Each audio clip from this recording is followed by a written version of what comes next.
On vous écoute. Merci beaucoup à vous, cher Bernard, et puis merci à toutes et bonsoir à toutes et à tous. Alors, de quel point de vue je me place? Parce que vous m'avez entendu sur la fin de vie, vous m'avez entendu sur la maladie d'Alzheimer, sur l'agisme, sur la caresse. C'est vrai que j'écris beaucoup depuis ma thèse de philosophie. L'écriture est devenue ma meilleure compagne. Et un matin, je me suis dit, tiens, je vais écrire un livre sur le sommeil. Et il s'appelait Dans les bras de Morphée. Évidemment, je me croyais très maligne.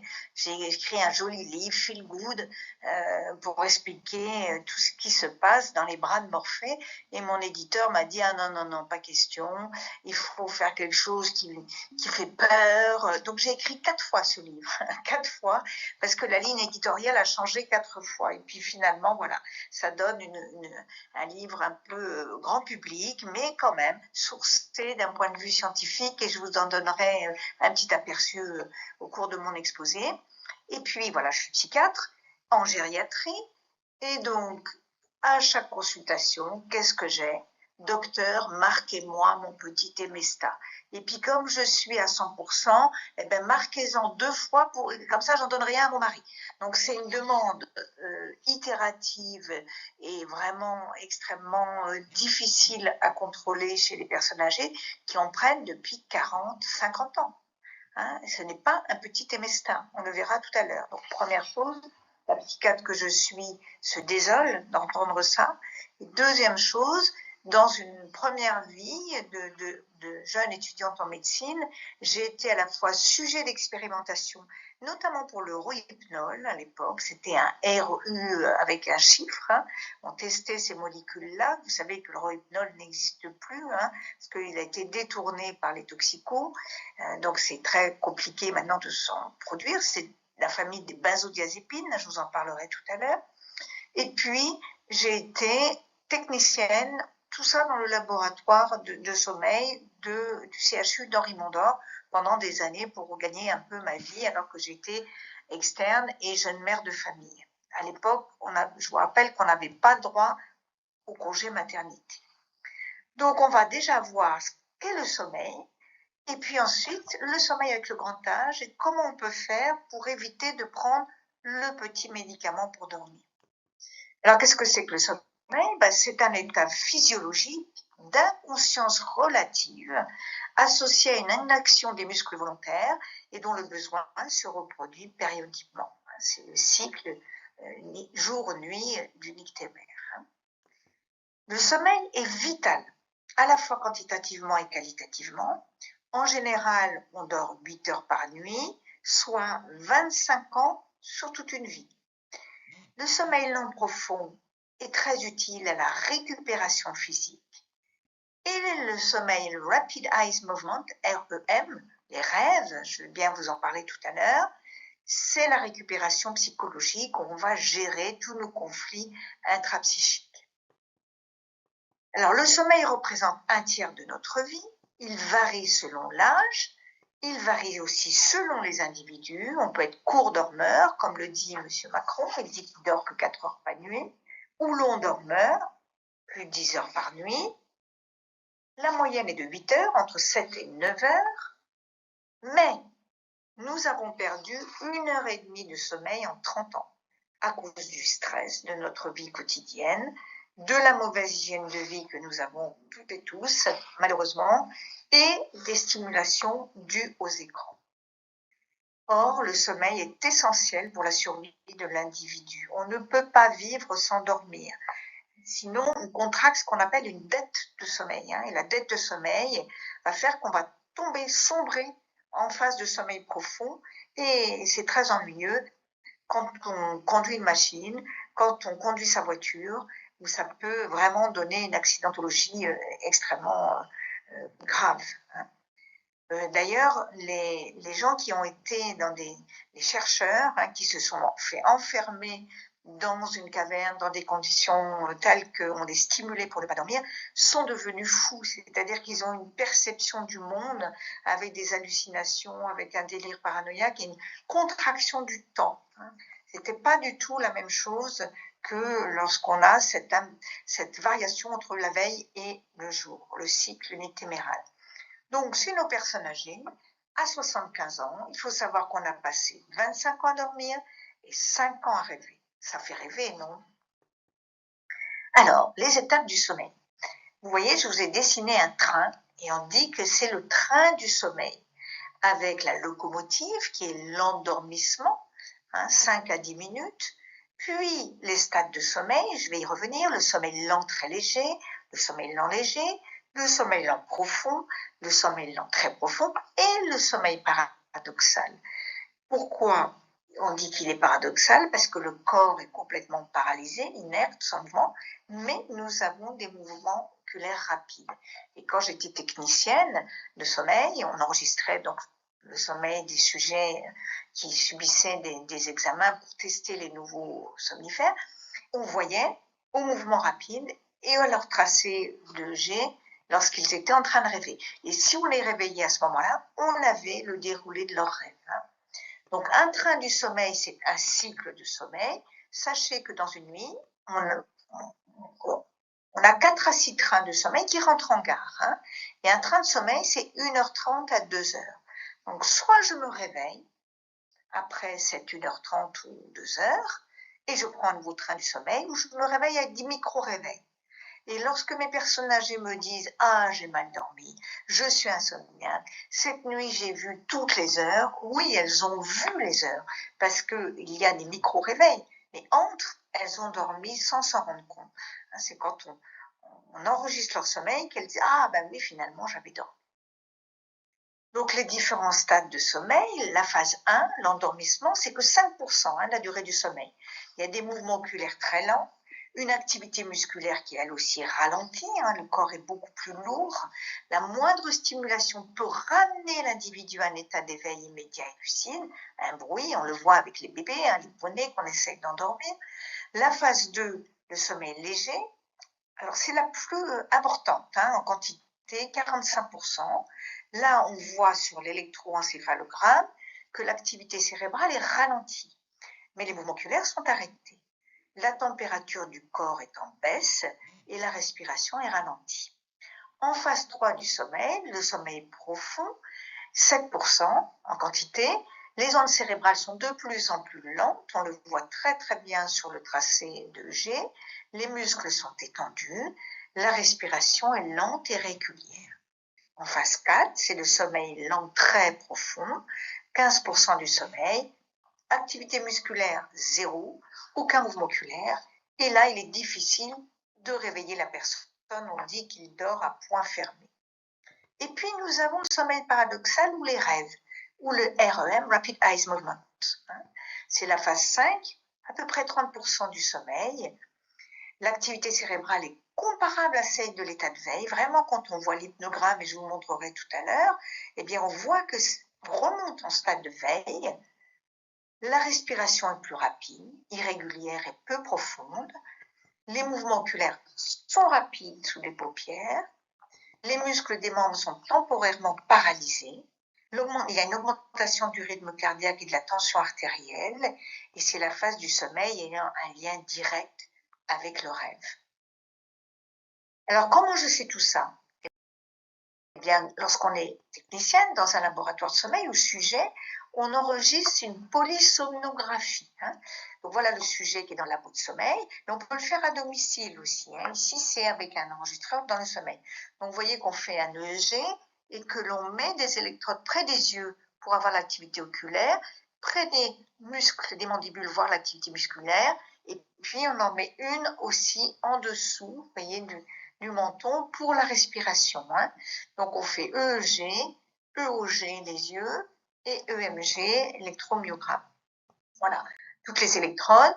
Alors à mon époque, on avait un hypnogramme qui sortait juste avec les ondes et mon travail de technicienne, c'était manuellement de dire voilà, j'ai des spindles d'endormissement, je suis en stade 1, en stade 2, etc. et de construire mon hypnogramme.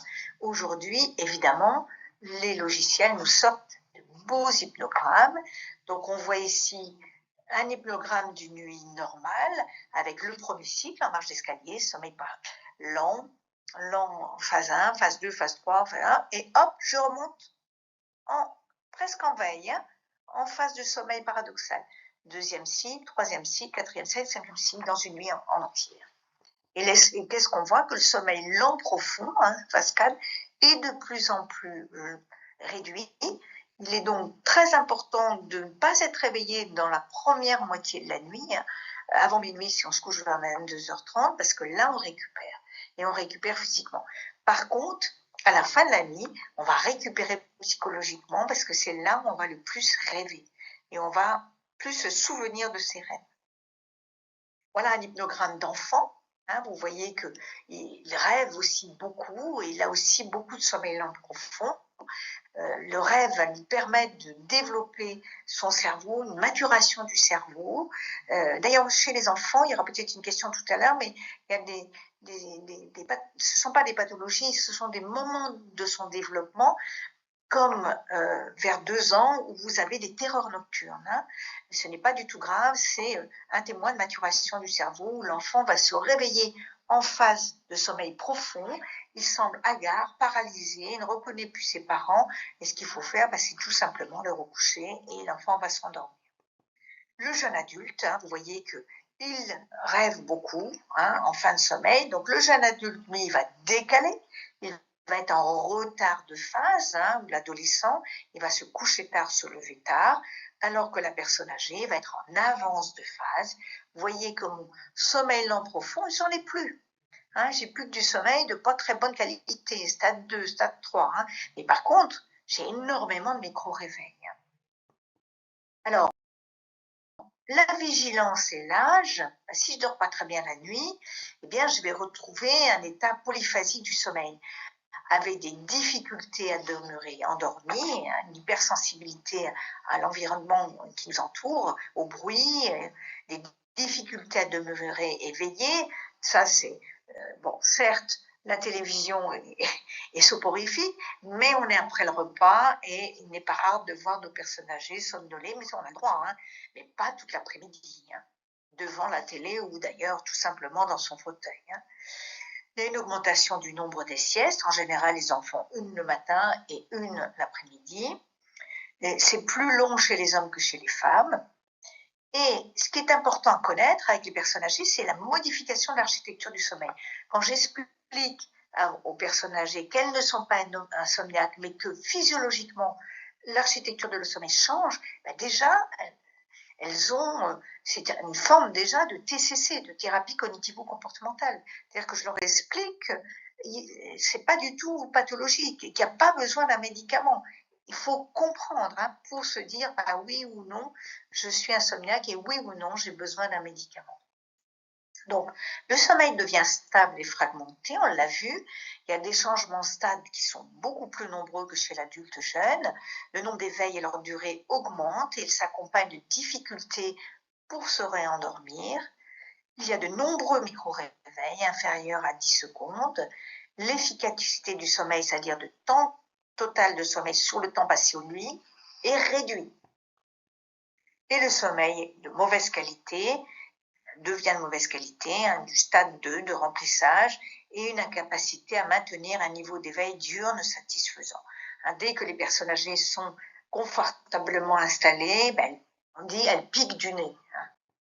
On sent qu'elles ont une difficulté à maintenir leur éveil. Hein. Donc vous voyez que le sommeil non léger est beaucoup plus fréquent, on a moins de sommeil profond et plus de micro-réveils. Hein. Notamment, très souvent j'entends, et vous voyez que le coucher est à 21h, avance de phase, et j'entends, je me réveille à 3h du matin, je ne peux plus m'endormir. Donc donnez-moi tel médicament. Alors, les modifications du stade de sommeil, eh bien, le sommeil lent profond diminue. Le sommeil paradoxal, c'est-à-dire les rêves, n'est pas modifié en durée, mais en qualité. Il est plus précoce dans la nuit et plus fragmenté, et parfois plus inquiétant, plus proche des cauchemars, plus proche des rêves psychotraumatiques. Hein. Et lorsqu'on a des troubles cognitifs, eh bien, ça va faire éruption dans la nuit. où on va confondre le jour, la nuit, qu'est-ce qui se passe. Nombre de mes personnes âgées disent les Allemands ont débarqué, on m'a passé à la question, on m'a mis toute nue, on m'a terrorisée, etc. Et elles confondent le change dans la nuit avec un passé qui restait un passé douloureux. Il y a une diminution du seuil d'éveil au bruit, hein, le téléphone bien sûr, les travaux, une sensibilité plus importante à l'environnement, le chaud, le froid, les bruits, la luminosité. Alors, il y a une modification du rythme circadien veille-sommeil, hein, qui en général est sur 24 heures, 12 heures, 12 heures, hein, mais c'est rarement le cas. Et là, le sommeil devient biphasique, avec une sieste de plus longue durée dans la journée. Le coucher et le réveil se produisent plus tôt que chez l'adulte jeune, on est donc en avance de phase avec l'avancée en âge. On voit apparaître une diminution, un aplatissement des courbes de la sécrétion de la mélatonine, qui est l'hormone du sommeil, versus le cortisol, qui est l'hormone de l'éveil et du stress. On y reviendra peut-être sur les insomnies d'endormissement. Un aplatissement de la sécrétion de l'hormone de croissance, hein, c'est normal chez la personne âgée, on a moins besoin de cette hormone de croissance. Par contre, chez le bébé, ça va beaucoup se déclencher parce que le bébé et l'adolescent a besoin de beaucoup sécréter cette hormone, de la TSH et de la prolactine. Alors, lors de la maladie d'Alzheimer, on voit les effets classiques de vieillissement, puisque je vous rappelle que c'est surtout les personnes âgées qui souffrent de la maladie d'Alzheimer. Aujourd'hui en France, on est à 1 250 000 patients atteints de cette maladie neuroévolutive, dont 99% sont des personnes âgées de plus de 90 ans. Ça donne plus de somnolence diurne qui est favorisée par l'apathie, l'inactivité, hein, l'atteinte du lobe frontal. Hein. C'est pour ça qu'il vaut mieux stimuler, sans surstimuler nos malades d'Alzheimer la journée, hein, pour pas qu'ils dorment toute la journée, parce que là, le personnel est tranquille, il ne bouge pas, et que la nuit, eh bien, ça soit la bamboula. Il y a beaucoup d'éveil nocturne, on l'a vu, ça peut entraîner des déambulations. Alors, dans mon UCC, par exemple, on a des petits luminaires qui s'allument avec des couleurs apaisantes. On peut changer les couleurs, mettre un bleu, mettre un rose, de la musique qui se déclenche au passage du malade qui va déambuler, et les espaces de déambulation nocturne sécurisés pour que le malade ne puisse pas tomber. Et ils ont aussi la possibilité, avec un bracelet sur leur qui est en lien avec une serrure salto sur leur porte de chambre, de déclencher ou non la fermeture ou l'ouverture. Parce qu'une des grandes sources d'inquiétude, c'est la pénétration de patients déambulants la nuit dans la chambre d'un patient qui dort. Alors tous n'en sont pas capables. Ceux qui n'en sont pas capables, bien le personnel les connaît et ils vont fermer la chambre. Le fait qu'il n'y ait plus d'introduction, mais le patient peut toujours sortir en cas de danger, mais personne ne pourra s'introduire dans leur chambre la nuit. Et ça, c'est une grande source d'apaisement, notamment pour les messieurs qui visitent les chambres des dames. Parfois, c'est voulu, mais parfois, et accepté, mais parfois non. Parfois, c'est vécu comme quelque chose de très intrusif et très anxiogène. Et ça renforce évidemment la désorientation du patient qui ne sait plus où il est. Et puis, on a mis aussi des petits LED dans toutes les chambres pour montrer le tour du lit qui ne se blesse pas avec la table de nuit, et puis les toilettes, pour faire un chemin pour aller jusqu'aux toilettes. Ça, c'est quelque chose que l'on peut proposer aussi à domicile, pour qu'il y ait des repères pour les patients. Il peut y avoir une survenue de troubles du comportement, de cris, de cauchemars la nuit avec un passé douloureux qui revient. Et au stade tardif de la maladie, là, on trouve l'inversion du cycle nictéméral qui est souvent très difficile à gérer, et pour l'aidant, le proche aidant, et pour les soignants dans nos unités dites classiques. Dans les UCC et les UHR, c'est plus facile dans les unités protégées de gérer. Alors, on va aborder maintenant qu'on a bien posé le cadre, qu'est-ce que c'est que le sommeil, comment il se déroule, ses stades, le sommeil normal, on va dire chez les enfants les adolescents, les adultes jeunes et les personnes âgées. Et on va aborder un gros chapitre qui est le chapitre des insomnies. Donc classiquement, vous avez deux sortes d'insomnies. Des insomnies transitoires, d'endormissement, dues à l'anxiété, au stress, et puis les insomnies chroniques qui sont beaucoup plus difficiles à prendre en charge. Donc, une insomnie, c'est une perturbation du déclenchement, donc pour s'endormir, ou du maintien du sommeil, ou d'un sommeil non réparateur avec un retentissement diurne. Sommeil non réparateur, c'est-à-dire qu'on n'arrive pas à aller à ce sommeil lent profond que je vous ai décrit. On fait du sommeil de remplissage, du stade 2, et on ne rêve plus. Et ce que je voulais vous dire aussi, c'est que les somnifères, j'ai beaucoup insisté là-dessus, vont abraser cette capacité de rêver et cette capacité d'avoir du sommeil lent profond. Lorsque vous prenez un somnifère de la famille des benzodiazépines, vous n'avez plus de sommeil lent profond et vous n'avez plus de rêve. Donc ça, c'est quand même, ça a des effets très délétères et physiquement et psychologiquement, et ce n'est pas un sommeil réparateur. Bernard Pradine vous l'a dit, un Français sur 3 souffre d'insomnie, c'est énorme. Et vous voyez derrière, qu'est-ce qui se profile? Le tam-tam de l'industrie pharmacologique. Ah ben on a la solution, puisque nous avons été, nous les médecins, biberonnés à un symptôme égale une prescription.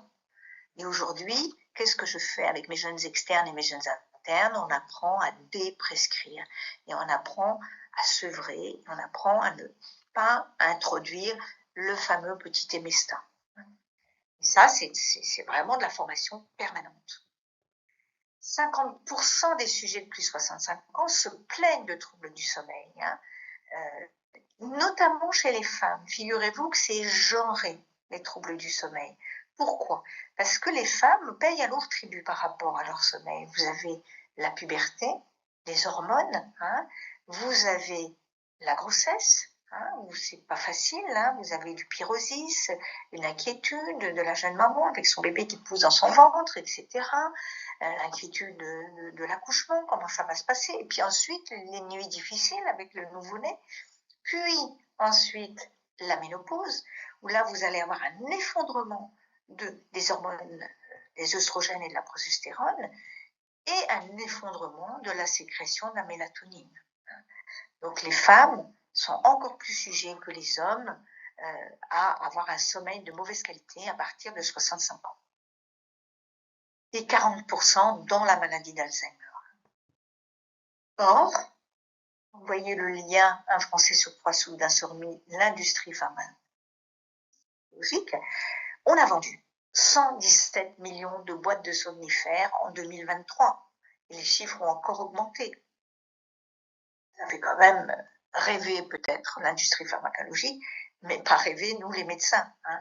La France est un des pays les plus gros consommateurs de ce type de molécules. On ne veut pas penser, on ne veut pas réfléchir, on ne veut pas être en boucle. Moi, j'ai des solutions pour ne plus être en boucle, que je vous expliquerai tout à l'heure. Alors, quand on n'arrive pas à dormir, eh bien, qu'est-ce qu'on va se dire? Ah là là, alors 60% se disent, oh là, la journée va être épouvantable. Je vais pas arriver à faire ci, je vais pas arriver à faire ça. Je vais être complètement endormie, je vais être glauque, je vais me lever du mauvais pied. On anticipe de façon négative sa journée du lendemain. 32% sont convaincus qu'ils ne se rendormiront jamais. C'est même pas la peine. Alors qu'est-ce que vous faites? Alors je me lève, je vais manger, je regarde la télé, je regarde les écrans. Et là, qu'est-ce qu'on va faire? On va réenclencher une activité de jour. Ma mélatonine, elle est en coucher, pas bouger. Elle ne va pas du tout se resécréter. 67% restent malgré tout au lit à attendre. Mais ils tournent, ils virent, ils tournent, ils virent. Et le lit n'est plus un allié objectif du sommeil. Le lit devient son pire ennemi. 32%, donc un tiers, prennent un somnifère, voire 2. Il y en a qui prennent un somnifère au coucher et un autre au milieu de la nuit. Et le lendemain, il dit je me sens pas bien, je me sens suqué. Oui, je peux comprendre. Un tiers, 32%, essaye des trucs. Une tisane, un verre de lait, Mais les trucs, c'est pas si mal. Hein. Quand on est insomniaque, c'est pas mal du tout d'avoir recours à des trucs et astuces, d'avoir recours à des routines et des rituels. Et 10% mangent, c'est pas bon parce que on va devenir prédiabétique, c'est pas bon parce qu'on va créer des maladies cardiovasculaires, etc. Alors, quand on a un patient insomniaque qui se plaint d'insomnie, je vous propose un guide pour l'interroger. Il faut dire que les consultations pour patients en plainte de sommeil, les consultations des psychiatres, voire des gériatres bien sûr, et des neurologues, sont longues. On ne peut pas gérer ça en 5 minutes avec uniquement la prescription du fameux petit Emestin. Donc on va essayer de préciser la symptomatologie. Ça s'appelle une analyse fonctionnelle. Qu'est-ce qui ne va pas? Est-ce que l'insomnie est occasionnelle? Depuis combien de temps? Qu'est-ce qui s'est passé? Est-ce que c'est en lien avec l'entrée en hiver? Est-ce que c'est en lien avec un décès? Est-ce que c'est en lien avec un entretien le lendemain pour un nouveau travail ou une mise à la retraite que vous ne souhaitez pas? Est-ce que c'est en lien avec l'annonce d'un diagnostic compliqué, difficile, une rechute? On n'est pas des êtres comme ça, des petites particules bioniques. Hein. Nous sommes des êtres inscrits dans notre histoire et dans l'écosystème dans lequel nous vivons. Et évidemment, tout ce qui nous traverse dans la journée vient nous habiter la nuit. Donc, est-ce que j'ai une douleur? Évidemment, quand on a mal, quand on a une cervicalgie, quand on a... là, je me suis fait vacciner de la Covid, j'avais oublié, mais ça fait super mal. Pendant 4 jours, j'ai très très mal au bras. Est-ce que j'ai une maladie aiguë, épidémie de grippe, on tousse, coqueluche qui revient, etc. Est-ce que je suis stressée? Grand pourvoyeur d'insomnie occasionnelle, hein, le stress, le cortisol. Hein. N'oubliez pas que le cortisol, c'est bien, un petit peu de stress, c'est super bien, ça nous maintient en éveil, mais trop de stress, ça va agir sur votre hippocampe. Hein. Souvenez-vous, l'hippocampe, c'est le lieu du passage obligé de la mémoire, ça va réduire la taille de l'hippocampe. Hein. Et c'est vraiment aussi grand pourvoyeur de troubles cognitifs. Donc, attention à pas trop de stress et pas se maintenir en hyper-éveil, en moulinant sa journée et la journée à revenir en étant comme dans une machine à laver, dans un sens, dans l'autre, et j'ai fait ci, j'ai pas fait ça, etc. Chez la femme, encore une fois, vous avez aussi cette charge mentale très importante de la liste des choses à faire et de la liste des choses que l'on doit faire pour le lendemain et que l'on n'a pas fait la veille. La dépression, je suis psychiatre, hein, 50% de mes patients déprimés ont des troubles du sommeil, hein, chroniques bien entendu, les deuils, l'anxiété. Hein. Et puis, évidemment, ça dépend où on habite. Si on habite en pleine campagne, les bruits, les lumières, le matelas, qui n'est pas forcément de bonne qualité, qu'on ne change pas assez, etc. La literie est importante. Hein. Je n'ai pas de conflit d'intérêt avec aucun vendeur de matelas ou de lit, mais c'est important hein, de ne pas avoir un lit complètement défoncé, ou creux dans le milieu, etc. Hein. De se sentir bien dans un cocon hein, lorsqu'on va se coucher. Et puis, la mauvaise hygiène de sommeil, eh bien, on se couche voilà, tout habillé, j'ai la flemme, j'ai pas envie, je suis déprimée, j'ai pas pris mon bain, c'est pas grave, voilà. Non, il faut se mettre vraiment en condition pour accueillir et être accueilli dans les bras de Morphée. Est-ce que je suis en avance de phase dû à mon âge ou en retard de phase, encore une fois, dû à mon âge adolescent? Est-ce que j'ai pris des médicaments? Des corticoïdes, des bronchodilatateurs, le Prozac par exemple. Hein. Le Prozac, il ne faut jamais prescrire le soir, mais le matin. Hein. Inhibiteur de la recapture de la sérotonine, la cimétidine, les psychostimulants. Parce que les gens ne vous disent pas hein, ce qu'ils ont pris. Hein. Vous voyez que c'est une analyse fonctionnelle extrêmement circonstanciée, avec des questions, avec des grilles hein, que vous trouverez dans mon livre et que vous trouverez aussi dans le réseau Morphée à Paris. Et en région, vous avez des centres de sommeil. Je les ai tous listés dans mon livre et c'est important de savoir qu'on peut y être accueilli. Hein. Et puis l'alcool, le café, la théine, le coca et même le chocolat chaud après 17h, 18h. Hein. Dans le chocolat chaud, vous avez de la tyramine qui est une espèce de booster. Hein. Alors, lorsqu'il y a une plainte de sommeil, moi je suggère et je donne aux personnes, vous trouverez, vous voyez, sur le réseau Morphée, vous trouverez des agendas de sommeil et de vigilance vierges que vous donnez à votre patient et qu'il va remplir, ou lui, ou son aidant, si c'est un patient très âgé qui est atteint de troubles cognitifs. Et on va noter les heures d'endormissement, les réveils, comment on se sent le lendemain, etc. Donc ça, c'est vraiment la base des thérapies cognitivo-comportementales. Analyse fonctionnelle, extrêmement précise, circonstanciée, agenda de sommeil, et on va travailler là-dessus. Qu'est-ce qui s'est passé? Quel élément il y a eu dans la journée?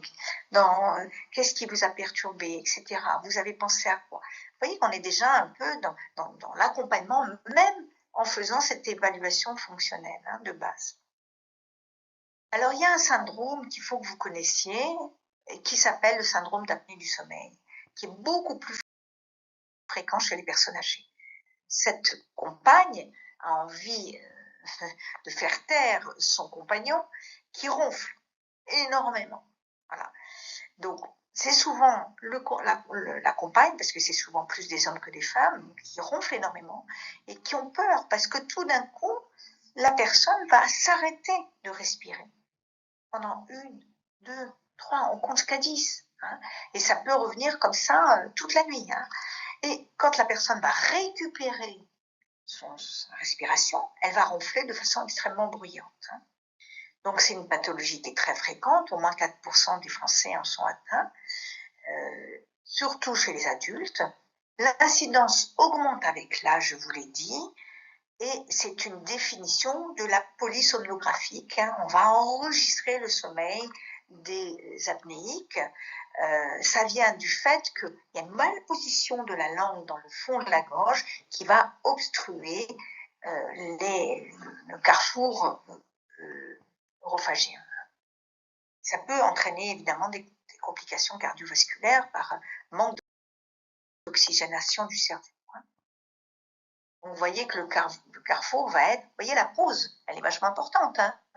Arrêt de la respiration pendant plus de 10 secondes. Et le conjoint, il est là, il compte, il dit mais il meurt, je l'entends plus respirer, qu'est-ce qui se passe? Au moins 10 secondes, c'est central. Il y a une absence d'effort respiratoire, il y a une obstruction, il y a une présence d'effort respiratoire. On dit aussi qu'il y a, ça c'est l'apnée, c'est comme si on plongeait dans les bras de Morphée, dans l'eau, en bloquant sa respiration. Là, c'est involontaire. Et l'hypopnée, c'est une diminution du débit ventilatoire, d'au moins 50% par rapport à la référence de base, ou une réduction d'au moins 50% associée à une désaturation supérieure à 30%. Donc moi, j'ai fait cet enregistrement dans le cadre d'un bilan pour moi-même chez moi à domicile. C'est pas agréable, mais enfin c'est tout à fait faisable. Vous avez un appareil que vous met à l'avant-bras avec une espèce de saucissonnage, comme si on avait un bras transformé en saucisson pour tenir l'appareillage. Vous avez 2 bandes qui vont contrôler la respiration. Vous avez une électrode à la gorge pour voir si vous faites des apnées et des électrodes d'électrocardiogramme. Et puis, le lendemain, on rapporte l'appareil qui va être interprété par soit le pneumologue, soit le cardiologue. Alors, l'apnée du sommeil en clinique, c'est souvent des sujets obèses. Il y a des ronflements extrêmement caractéristiques, très sonores, et il y a des pauses respiratoires qui sont elles aussi très caractéristiques. Il y a une polyurie, la personne va souvent uriner pendant la nuit. Et surtout, vous avez une somnolence diurne. Comme on a hyper mal dormi la nuit, le lendemain, on n'est vraiment pas bien. Et ça, c'est un des signes cliniques que l'on doit rapporter. Et je vais vous montrer une échelle de somnolence diurne qui est très utile, que vous avez aussi dans mon livre et surtout les sites internet qui s'occupent de cette apnée du sommeil. Et il y a aussi des céphanées matinales et il y a une hypertension artérielle qui est fréquente. Donc cette échelle, c'est l'échelle d'Epworth. Vous avez des situations que l'on va décrire avec en face les chances de s'assoupir.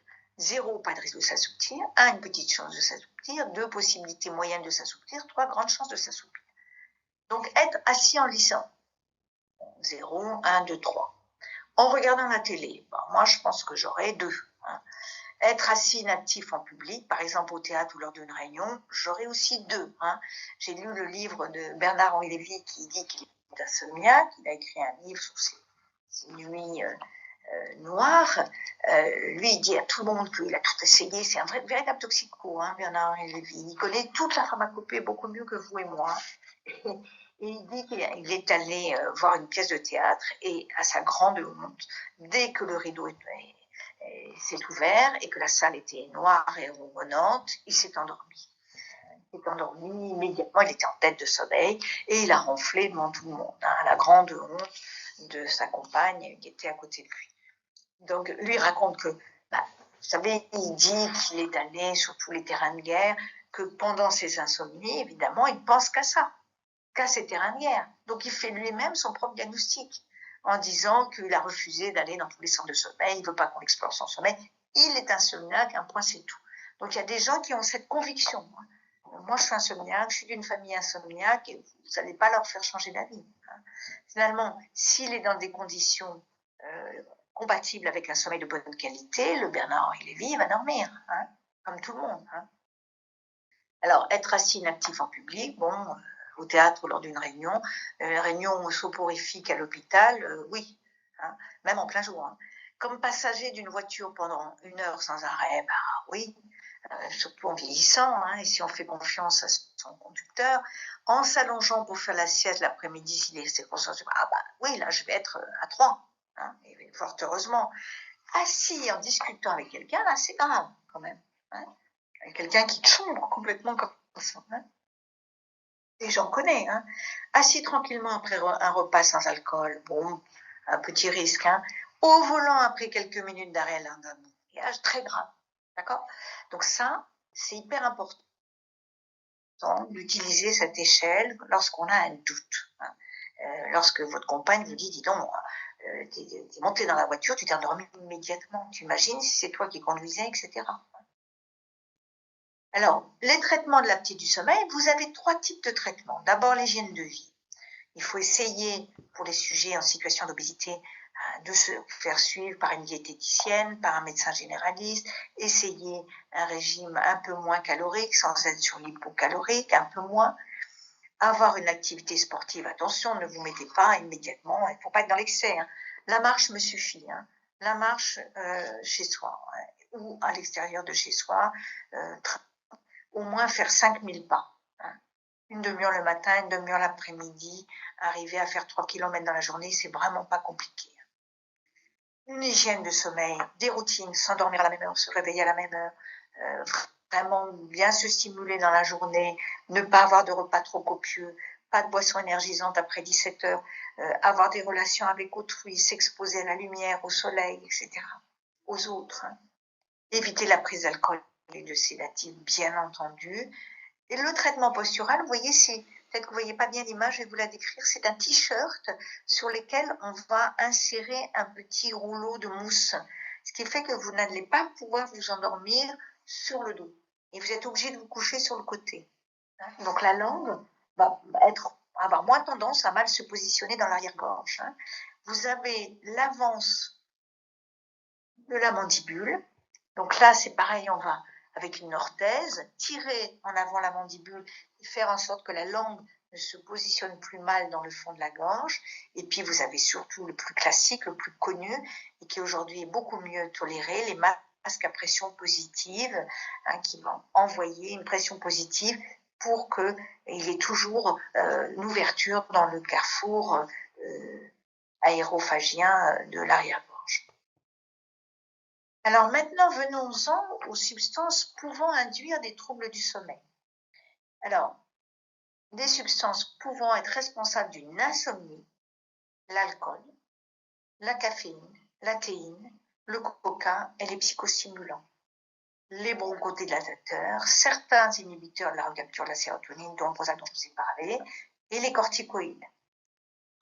Il y a des substances, par contre, qui peuvent être responsables d'une somnolence. Évidemment, les morphiniques, toutes mes psychotropes, hein, les neuroleptiques, les somnifères, le propanolol, les benzodiazépines, la myancérine, la carbamazépine. Et puis aussi le lithium, la clonidine, La codéine, donc attention aussi aux antitussifs, hein, on rentre dans l'hiver avec de la codéine, les antitussifs et les antihistaminiques, dont la polaramine certes, mais aussi la Tarax, hein, qui est très donnée comme somnifère non benzodiazépinique. Alors l'insomnie chronique, alors là, c'est la plus difficile et la plus complexe à prendre en charge, hein, parce qu'elle va durer plus de 3 semaines consécutives pendant plus de 3 mois.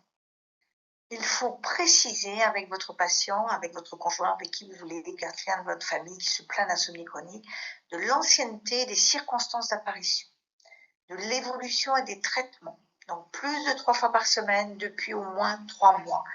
Et que les tentatives d'adaptation de l'environnement ou du comportement ne permettent pas de les faire disparaître. Vous voyez qu'on s'inscrit dans le temps long.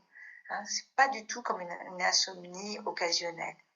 Il faut bien screener les habitudes de sommeil. Quelle activité on fait le soir? Est-ce que c'est plutôt calme, de la lecture, la télévision, ou un travail stimulant, travail intellectuel? Là, on est en boucle. Hein, quand je faisais ma thèse, je voyais bien que je pouvais tout à fait rester en éveil jusqu'à minuit et demi sans problème. Hein, alors que je me couche en général vers 22 heures. Hein. L'exercice physique, alors je vous ai dit de marcher, oui, c'est sûr, mais pas d'aller en salle de sport jusqu'à 22 heures. Hein. Sûrement pas, parce que là, vous allez sécréter du cortisol et pas du tout de la mélatonine. Les horaires et les rituels de coucher, donc heure fixe, hein, on sent, on a ses habitudes.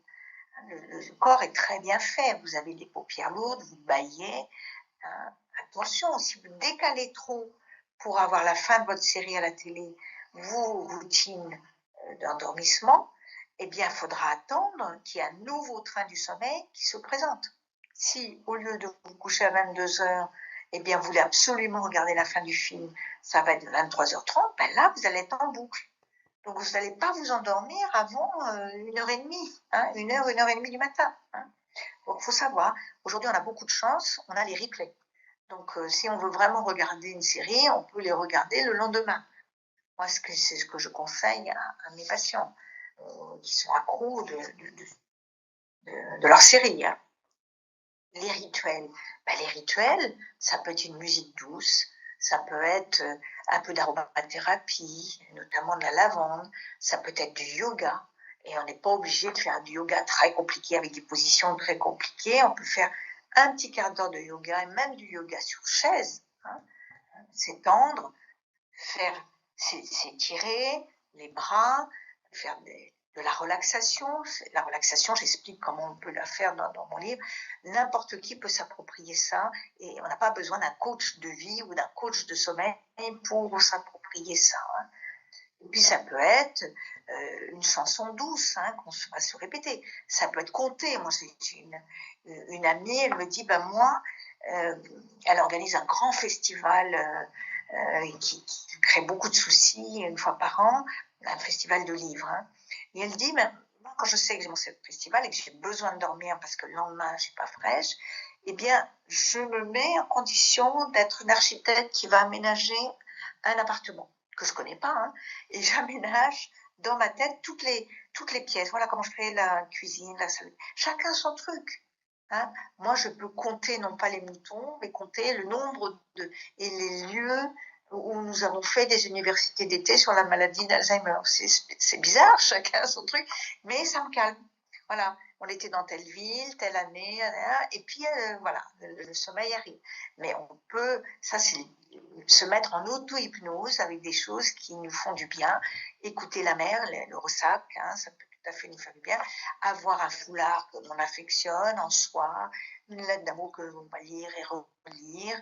Voilà, on va essayer de s'apaiser avant d'aller se coucher. On peut prendre un bain chaud aussi avant d'aller se coucher. Évidemment, on va bannir l'alcool, certains médicaments, on l'a vu, faire attention si le conjoint a une apnée du sommeil ou une polyurie, il faut essayer de voir avec lui comment... Parfois, il y a des couples qui disent, non, ça dort, mais on ne dort plus ensemble. Parce que mon mari ronfle trop, c'est insupportable, moi j'ai besoin de dormir. Donc il faut se connaître. Est-ce que je suis court, long dormeur? Qu'est-ce que j'ai besoin de combien de quantité de sommeil? J'ai besoin vraiment qu'il n'y ait aucun bruit ou aucune lumière. Il y a des gens qui vous disent, moi je peux dormir n'importe où. Ils sont chanceux. Et tout le monde n'est pas comme ça. Moi, j'ai besoin d'être près des toilettes parce que je me lève 3-4 fois la nuit. Alors, il y a la latence d'endormissement. Combien de temps on va mettre à s'endormir? En général, je vous l'ai dit, c'est 5 à 10 minutes. Les gens qui disent « ben non, moi je mets 1 heure et demie », ben, ils ne sont pas dans l'endormissement. Ils sont dans l'anxiété. Dans je tourne, je vire, etc. Les mouvements anormaux nocturnes, vous avez non seulement, on l'a dit, l'apnée du sommeil, mais vous avez le syndrome des jambes sans repos, qui évolue beaucoup plus et qui arrive plus avec le grand âge. Donc là, il faut faire des massages, il faut ne pas mettre des couvertures trop lourdes parce que lorsqu'on dort, on a les pieds en équin et ça peut participer de ce syndrome-là. Et puis voir avec votre médecin à ce moment-là, pour voir quel type de médicament on peut vous prescrire.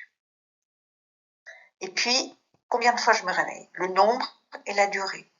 Et comment je suis au réveil? Est-ce que j'ai des troubles de l'attention, de la concentration?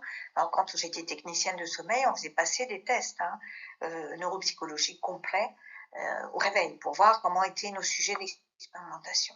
Est-ce que je me sens fatiguée? Il y a une échelle de fatigue que je vous ai mis aussi dans le livre. Est-ce que je me sens somnolent? Ou au contraire, de mauvais poils, irritable, on s'est levé du mauvais pied. Donc, qu'est-ce que je peux faire si je constate que j'ai des troubles du sommeil? Donc d'abord, un traitement non médicamenteux. On va restaurer cette bonne hygiène de vie. On va réduire le temps passé au lit. On va ne l'utiliser que pour dormir ou faire toute chose d'activité amoureuse, mais on ne se couche que si l'envie vient. Et la chambre ne doit pas être trop chaude, 19 degrés. Le lit doit être bien positionné. Il y a du feng shui là-dedans. Il faut vraiment le positionner, pas le dos à la porte, parce qu'il y a une angoisse, quelqu'un qui pourrait s'introduire dans ma chambre, plutôt la tête au nord, nord-ouest. C'est plutôt propice à un bon endormissement et avoir une literie de bonne qualité.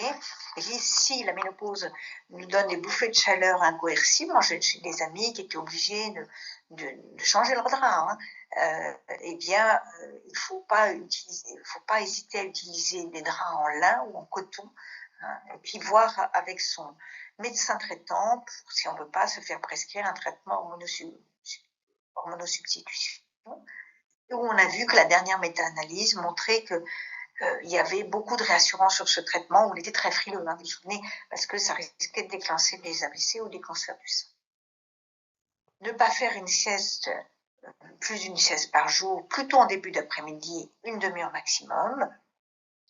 Adopter une heure fixe de lever matinale, c'est les routines. Faire de l'exercice dans la journée, s'exposer à la lumière du jour. Ne pas faire de repas trop copieux le soir.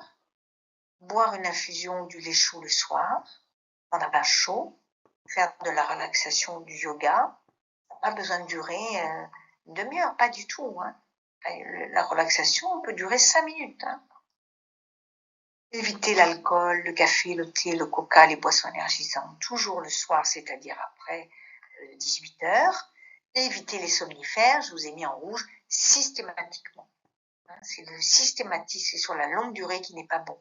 Si, encore une fois, vous allez vraiment pas bien pour des causes réactionnelles, un deuil, un entretien compliqué, un changement dans votre vie, une maladie intercurrente et que vous avez vraiment besoin de dormir, oui, avec l'avis de votre médecin, vous pouvez en prendre, mais c'est 4 semaines, sevrage compris, pas plus. C'est les recommandations de la HAS. Alors, le traitement cognitif de l'insomnie, je vous ai déjà montré l'analyse fonctionnelle, et là, on va essayer d'identifier les pensées dysfonctionnelles. Mes attentes irréalisables. Je veux m'endormir dans les 5 minutes, alors que j'ai une journée atroce. Je ne vais pas y arriver. Les évaluations et les interprétations erronées. C'est pour ça qu'il faut faire son agenda du sommeil. Les ruminations excessives, la charge mentale. Oui, tel collègue m'a fait telle chose dans la journée, il va voir demain, etc. Et puis on rumine. La généralisation, c'est-à-dire que j'ai pas bien dormi cette nuit, ça va être foutu. Toutes mes vacances vont être foutues. La focalisation et les souvenirs sélectifs, psychotraumatiques. Là, il faut vraiment se faire aider par un psychiatre ou une psychologue. je ne sais pas si vous aviez vu la très belle série En thérapie sur la 7, sur les attentats de 2015. Hein. On voyait vraiment les souvenirs psychotraumatiques de cet agent de la BRI, hein, joué par Reda Kateb. Il y avait des souvenirs qui revenaient la nuit, le hantaient. Hein, et c'est tout un travail de psychothérapie. Bien sûr, il a eu des antidépresseurs dans la vraie vie et dans la fiction, et puis des somnifères, mais ça n'a duré qu'un temps. Et grâce au travail de psychothérapie, il a pu lever un psychotraumatisme que l'attentat du Bataclan est venu réveiller. Et là, son cerveau s'est mis en mode pause, c'est-à-dire en déni. En déni, non, je n'ai pas vécu ça. Et puis, quand ça se met en déni, ben, on n'arrive plus à dormir, ça revient toujours. Et puis, on va apprendre à restructurer cognitivement ses souvenirs. On va modifier ses attentes. Bon, je n'ai pas bien dormi, mais je vais bien dormir la nuit d'après. Hein. Mais j'ai une journée difficile. La nuit d'après, je vais avoir un petit bonheur, un petit plaisir. Hein.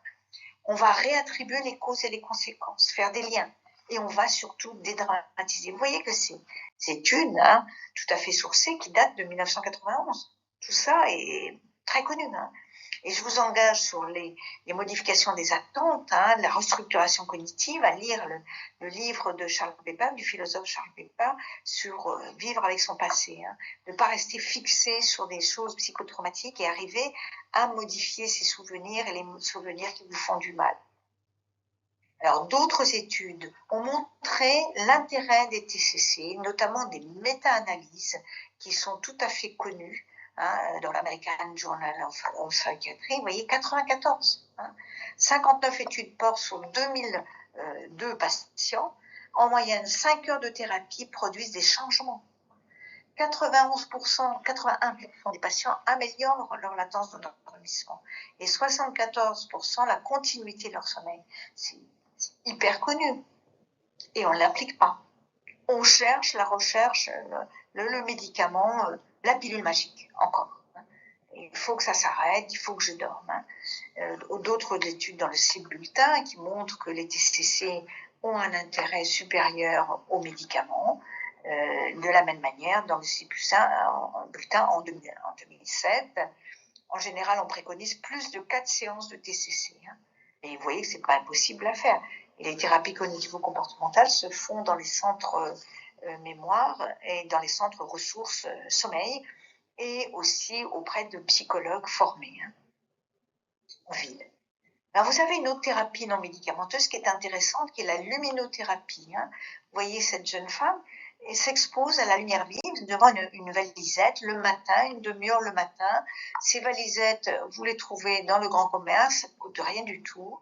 Et c'est une stimulation du noyau suprachiasmique qui va synchroniser l'horloge interne. Ce n'est pas des UV, hein, vous n'allez pas bronzer et ça ne va pas vous abîmer la rétine. Hein. C'est 3000 lux à 5000 et on est à 50 cm de la valisette. Hein. Donc ça vous remet en route votre rythme circadien et ça aide aux dépressions saisonnières. Vous avez la phytothérapie, c'est-à-dire les plantes, hein, qui, elle, est en vente libre. La mélisse, l'oranger, le tilleul, la verveine, la valériane. Voilà, ça a des effets à la fois physiques, psychiques et cognitifs, hein, parce que on va s'apaiser avec ces remèdes dits de grand-mère. Vous les trouvez évidemment chez les herboristes, en parapharmacie et sur tous les marchés. Aujourd'hui, on a vraiment, avec le retour de l'artisanat, un retour des marchés de proximité, on retrouve tout ça de manière tout à fait écologique. Alors l'aromathérapie, nous on la pratique dans mon UCC. On va publier d'ailleurs une étude très intéressante. Tous mes médecins se sont formés à l'aromathérapie. Attention, c'est pas un bonbon. Il y a des contre-indications, notamment chez les enfants, chez les femmes enceintes et chez les personnes allergiques. On utilise beaucoup la lavande. Hein. On peut faire le petit grain aussi. On peut faire des synergies. Et dans mon UCC, on les met en diffusion dans le couloir la nuit pendant 1 heure. Hein, et on voit l'agitation complètement diminuer, les troubles du sommeil diminuent aussi totalement. Hein. Et ça marchait tellement bien que les personnels ont dit, mais nous, ça nous fait dormir aussi. Donc, on a été obligé de faire en séquence. Hein. Et l'aromathérapie existe aussi en roll-on. Hein, c'est des petites préparations qui fait que vous pouvez en mettre derrière l'oreille, sur un petit coton, sur un petit foulard, ou tout simplement glisser un sachet de lavande sous votre oreiller. La mélatonine. Je vous ai parlé beaucoup de la mélatonine hein, qui diminue avec l'avance en âge. C'est une bonne alternative à l'insomnie d'endormissement. C'est un bon inducteur du sommeil lorsqu'il y a des troubles du rythme circadien. Mais attention, il y a des effets secondaires qui sont l'accoutumance. C'est pas bon chez les personnes allergiques. Parfois, ça ne marche pas du tout. Faut pas insister. En gériatrie, on le prescrit beaucoup plus volontiers en première intention et on va plutôt donner du circadin qui est à 2 mg en libération prolongée et qui est remboursé par la sécurité sociale sur prescription.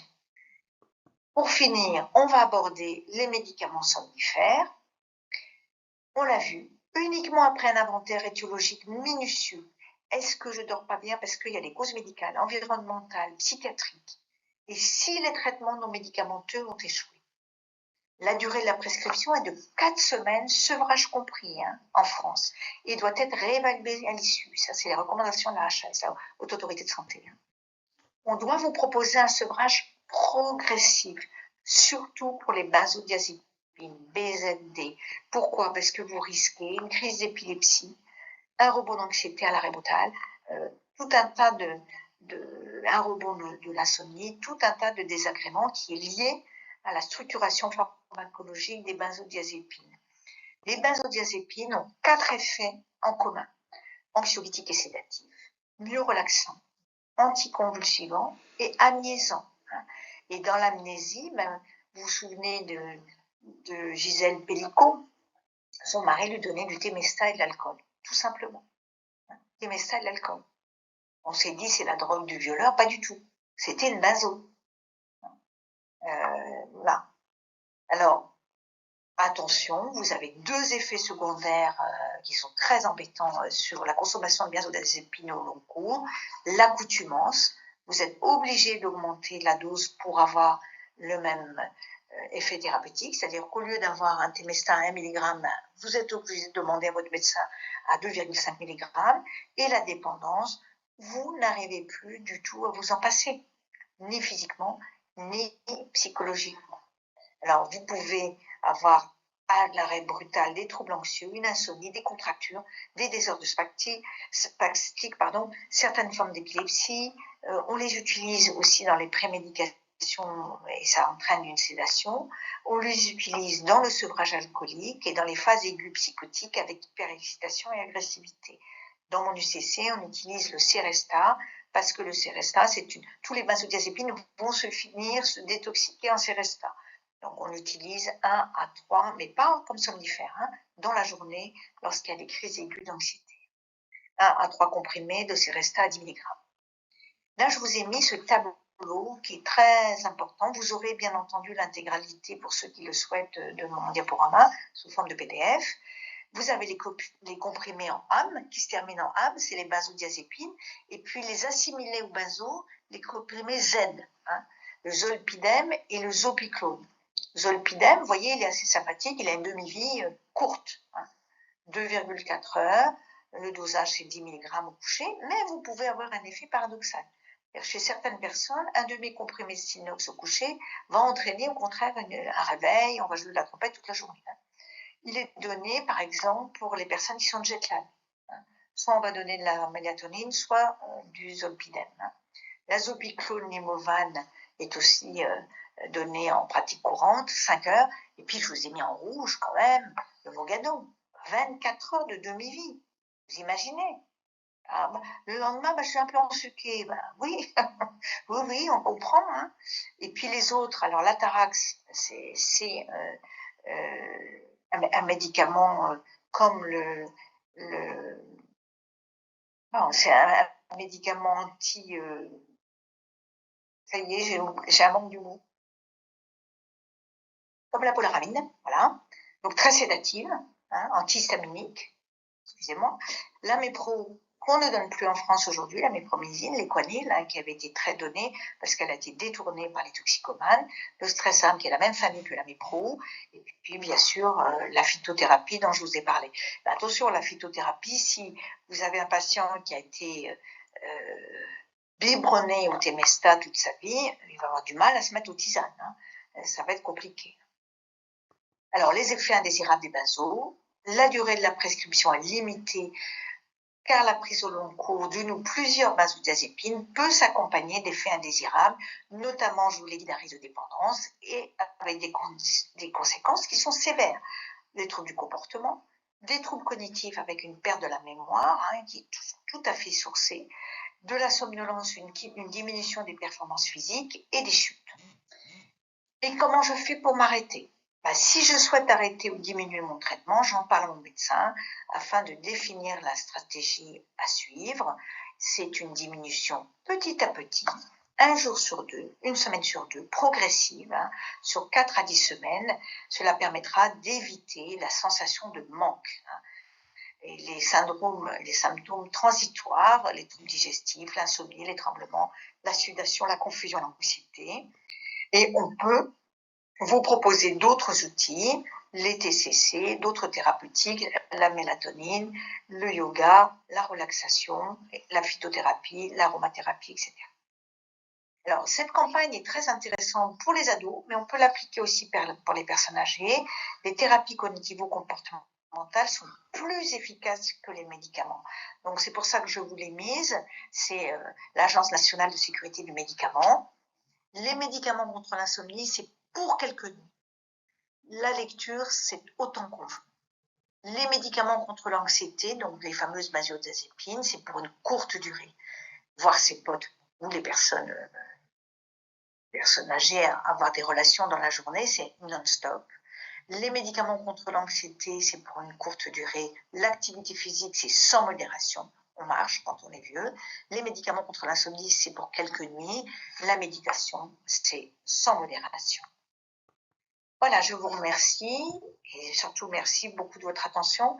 Et maintenant, à vos questions. Puisque maintenant nous sommes dans la phase de discussion jusqu'à la fin, je vois que Pierre Caro lève la main, donc Pierre, vous pouvez y aller. Voilà, moi je dors sur le ventre. Est-ce que c'est un inconvénient? Non, c'est pas un inconvénient. Une position de dormir? Oui, bah, c'est votre position habituelle. Vous dormez bien, Pierre. Oui, oui, à Ouais. peu près, oui. Donc chacun a la position qu'il souhaite. À partir du moment où ça vous empêche pas de dormir, c'est pas du tout un inconvénient, hein. Enfin, c'est un inconvénient pour les bébés. Vous vous souvenez que les bébés, il y a 40 ans, on préconisait de mettre sur le ventre, ce qui était une idiotie puisqu'il y avait l'apnée du sommeil chez les bébés et on ne conseille plus du tout. Mais si l'adulte préfère dormir à plat ventre, il dort à plat ventre, hein. Chacun a sa position, hein, il n'y a pas de dogme.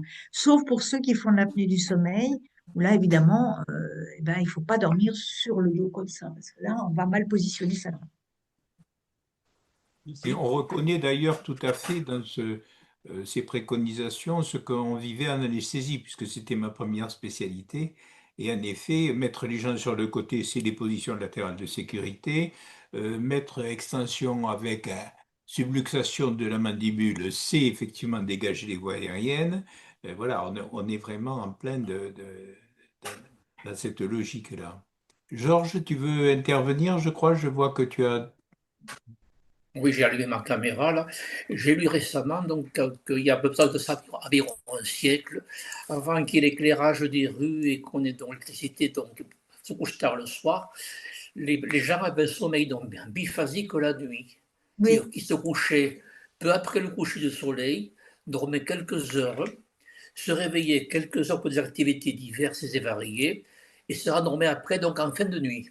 c'est tout à fait exact. Et ça a été longtemps le cas, notamment au Moyen Âge, hein, jusqu'à la Renaissance, jusqu'au début même du XVIIe, XVIIIe siècle, où c'était biphasique. Et c'était tout à fait normal de s'endormir comme les poules, hein, à la couche du soleil, se réveiller vers 3-4 heures du matin, casser la croûte, hein, et puis donc on était dans un train du sommeil d'1 heure et demie et se rendormir. Vous D'accord. avez tout à fait raison.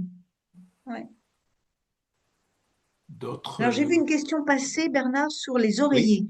Est-ce Ah, qu'il faut dormir avec des oreillers ou sans oreiller? Ben, ça dépend des gens. Il y a des gens qui dorment avec un polochon, il y a des gens qui dorment sans oreiller.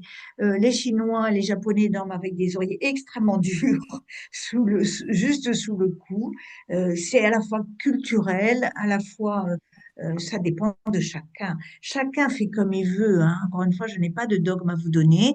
Il y a des gens qui ont de l'arthrose. Évidemment, quand on a de l'arthrose, on a mal. Et vous avez maintenant des oreillers à mémoire de forme, hein, comme vous avez aussi des surmatelas à mémoire de forme qui permettent de bien vous contenir, hein.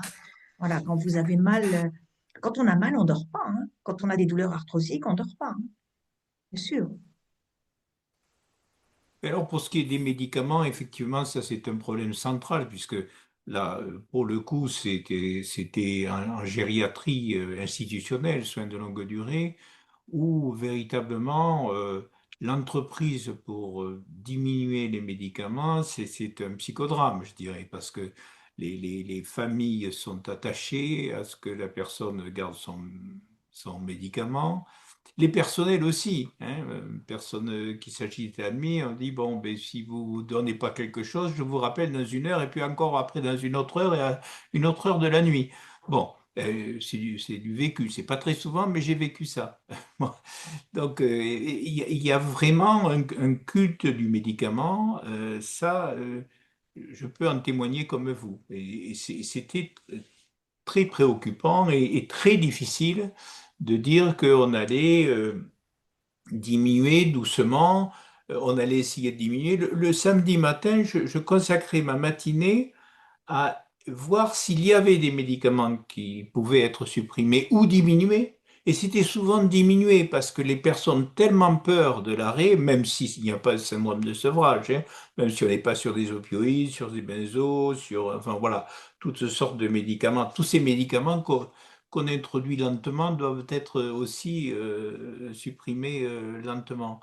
Et je passais ma matinée à ça, à voir s'il n'y avait pas aussi vérifié une interférence médicamenteuse, une interférence avec la pathologie, ou une interférence avec l'alimentation, par exemple, possible. Donc c'est vrai, il y a vraiment tout un travail, mais la plus grande difficulté, c'était la conviction vis-à-vis des familles et des personnels. Ça, là, vraiment, je pense que je ne sais pas si ça continue, mais c'est un défi, à mon avis. Si, si, ça continue tout à fait. Alors, très souvent, le personnel, parce qu'il n'est pas assez en nombre, que ce soit en EHPAD ou en gériatrie, ben, la nuit, il faut pas que ça bouge. C'est Donc ça. voilà, on devient le bras armé surtout moi qui suis psychiatre, des soignants. Et si vous ne prescrivez pas le si besoin qui va donner en systématique, vous êtes un mauvais médecin, hein. Et on l'a dit, et il s'est réveillé. Ouais, à quelle heure il s'est réveillé? À 5 heures. Et alors, il s'est endormi à 21 heures, il n'était pas insomniaque. Donc il y a vraiment toute une pédagogie à faire, à expliquer, notamment dans nos UCC, que il n'y a pas que le sommeil, il faut accompagner. Il faut pouvoir proposer une tisane, proposer une petite collation, faire des jeux calmes pour que la personne qui inverse le nictémère ne soit pas dans des déambulations où elle va taper à toutes les portes de l'UCC où j'ai 16 lits et ça va mettre en révolution tout le monde qui vont s'énerver, où il va y avoir de l'agressivité, etc. Mais il y a une pédagogie à faire avec le patient lui-même. C'est extrêmement difficile. Moi, j'ai eu un patient que j'avais en ambulatoire. Quand le Rohypnol a été interdit et mis sur liste rouge, hein, sur prescription sécurisée, il m'a dit, je vous préviens, si vous ne me donnez pas le Rohypnol, je vous bute. Hein, c'est un patient âgé.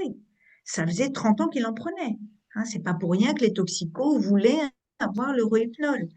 Donc j'ai été, euh, il était tout à fait capable de le faire, hein, d'une violence. Déjà l'idée, donc je lui ai dit, mais écoutez, de toute façon, je ne peux pas faire autrement. Alors on va pas l'arrêter brutalement, on va diminuer progressivement et en parallèle, je vais vous donner quelque chose qui n'aura pas la même demi-vie. Donc je vais montrer toutes les demi-vies. Je vais montrer que on allait faire ça ensemble, hein, ne pas larguer le patient, le faire revenir. Hein. La plainte en ambulatoire de l'anxiété, de la dépression et du sommeil est la plus difficile à supporter pour les soignants et les médecins, parce qu'ils reviennent. et ça n'a pas été, et vous m'avez donné tel médicament, et je suis là, je supporte pas, et celui-là, je l'ai arrêté immédiatement, alors qu'il fallait pas l'arrêter, etc. Donc, il y a une véritable guidance. Et on ne peut vraiment sevrer quelqu'un que s'il est d'accord, que si on arrive à obtenir un espèce de consensus mou avec lui. Donc, il faut se prescrire soi-même, hein, se prescrire soi-même, faire toute cette analyse fonctionnelle. Mais avec mes patients déments, très âgés, c'est très compliqué. Là, c'est le personnel que je dois convaincre et les familles, et changer, switcher. Hein, souvent, d'ailleurs, j'utilise la myoncérine, qui est très sédative.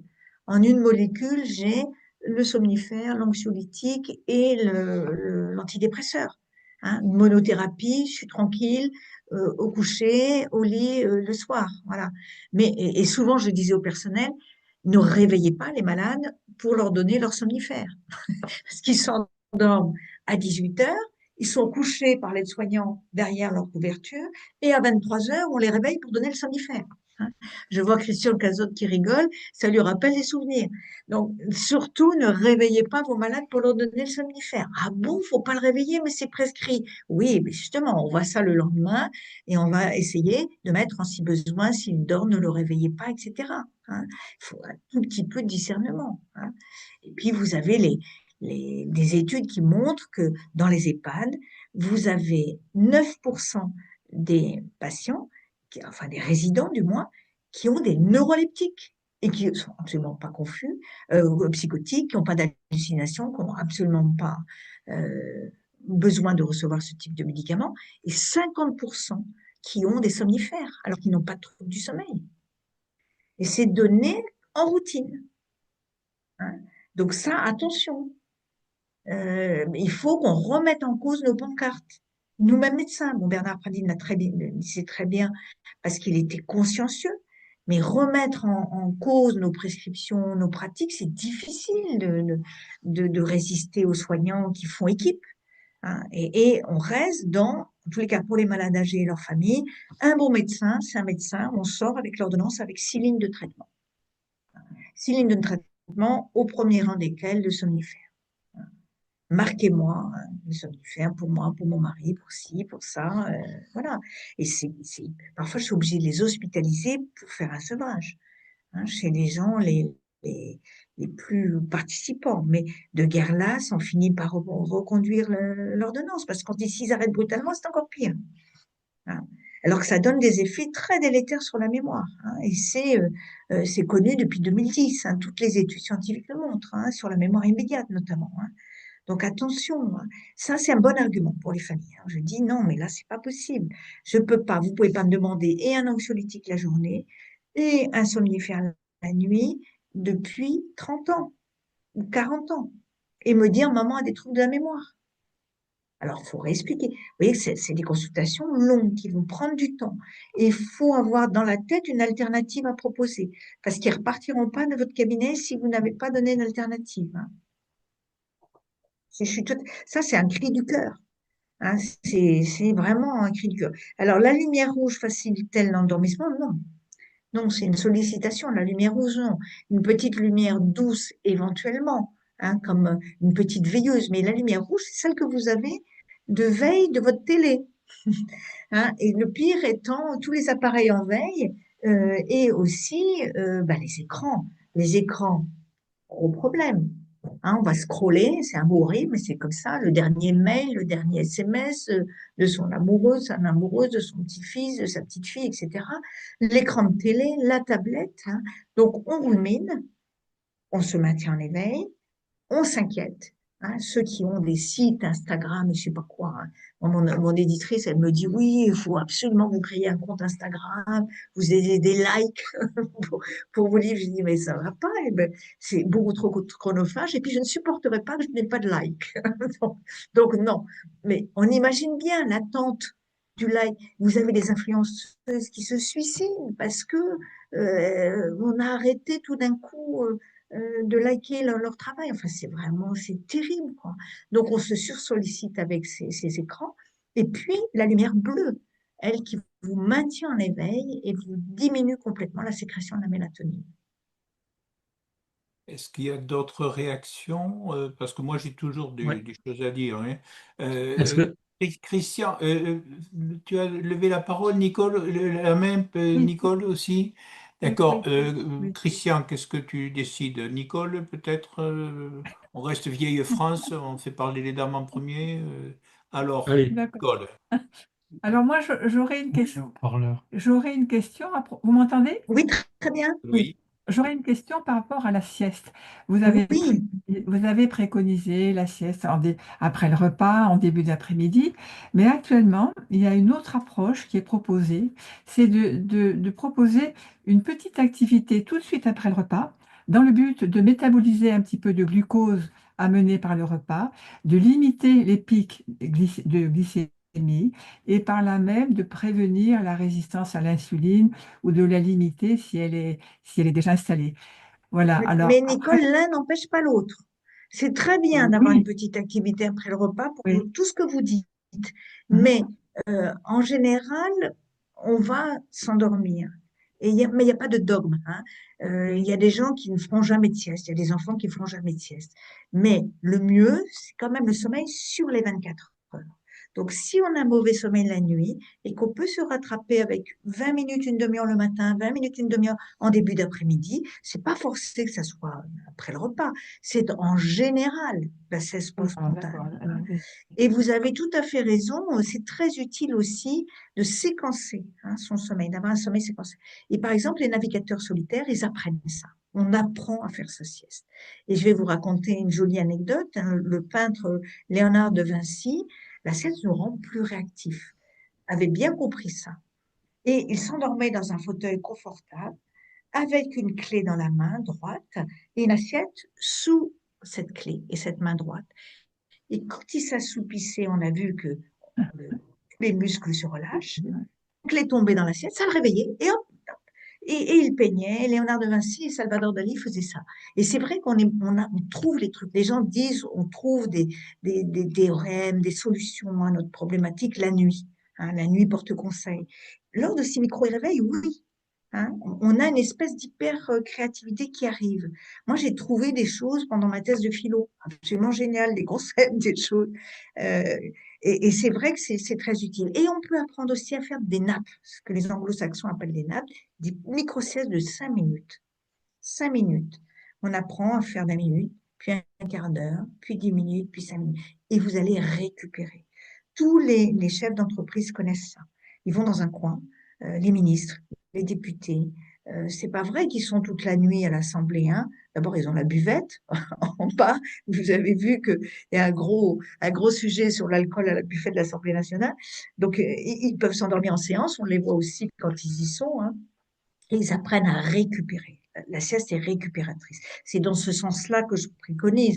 Mais si on n'a pas envie de faire une sieste, on n'en fait pas, hein, bien sûr. Christian, tu voulais dire quelque chose? ouais. Euh, où est-ce qu'on en est de l'interprétation des rêves? À quoi ça sert de rêver? Est-ce qu'on rêve tous?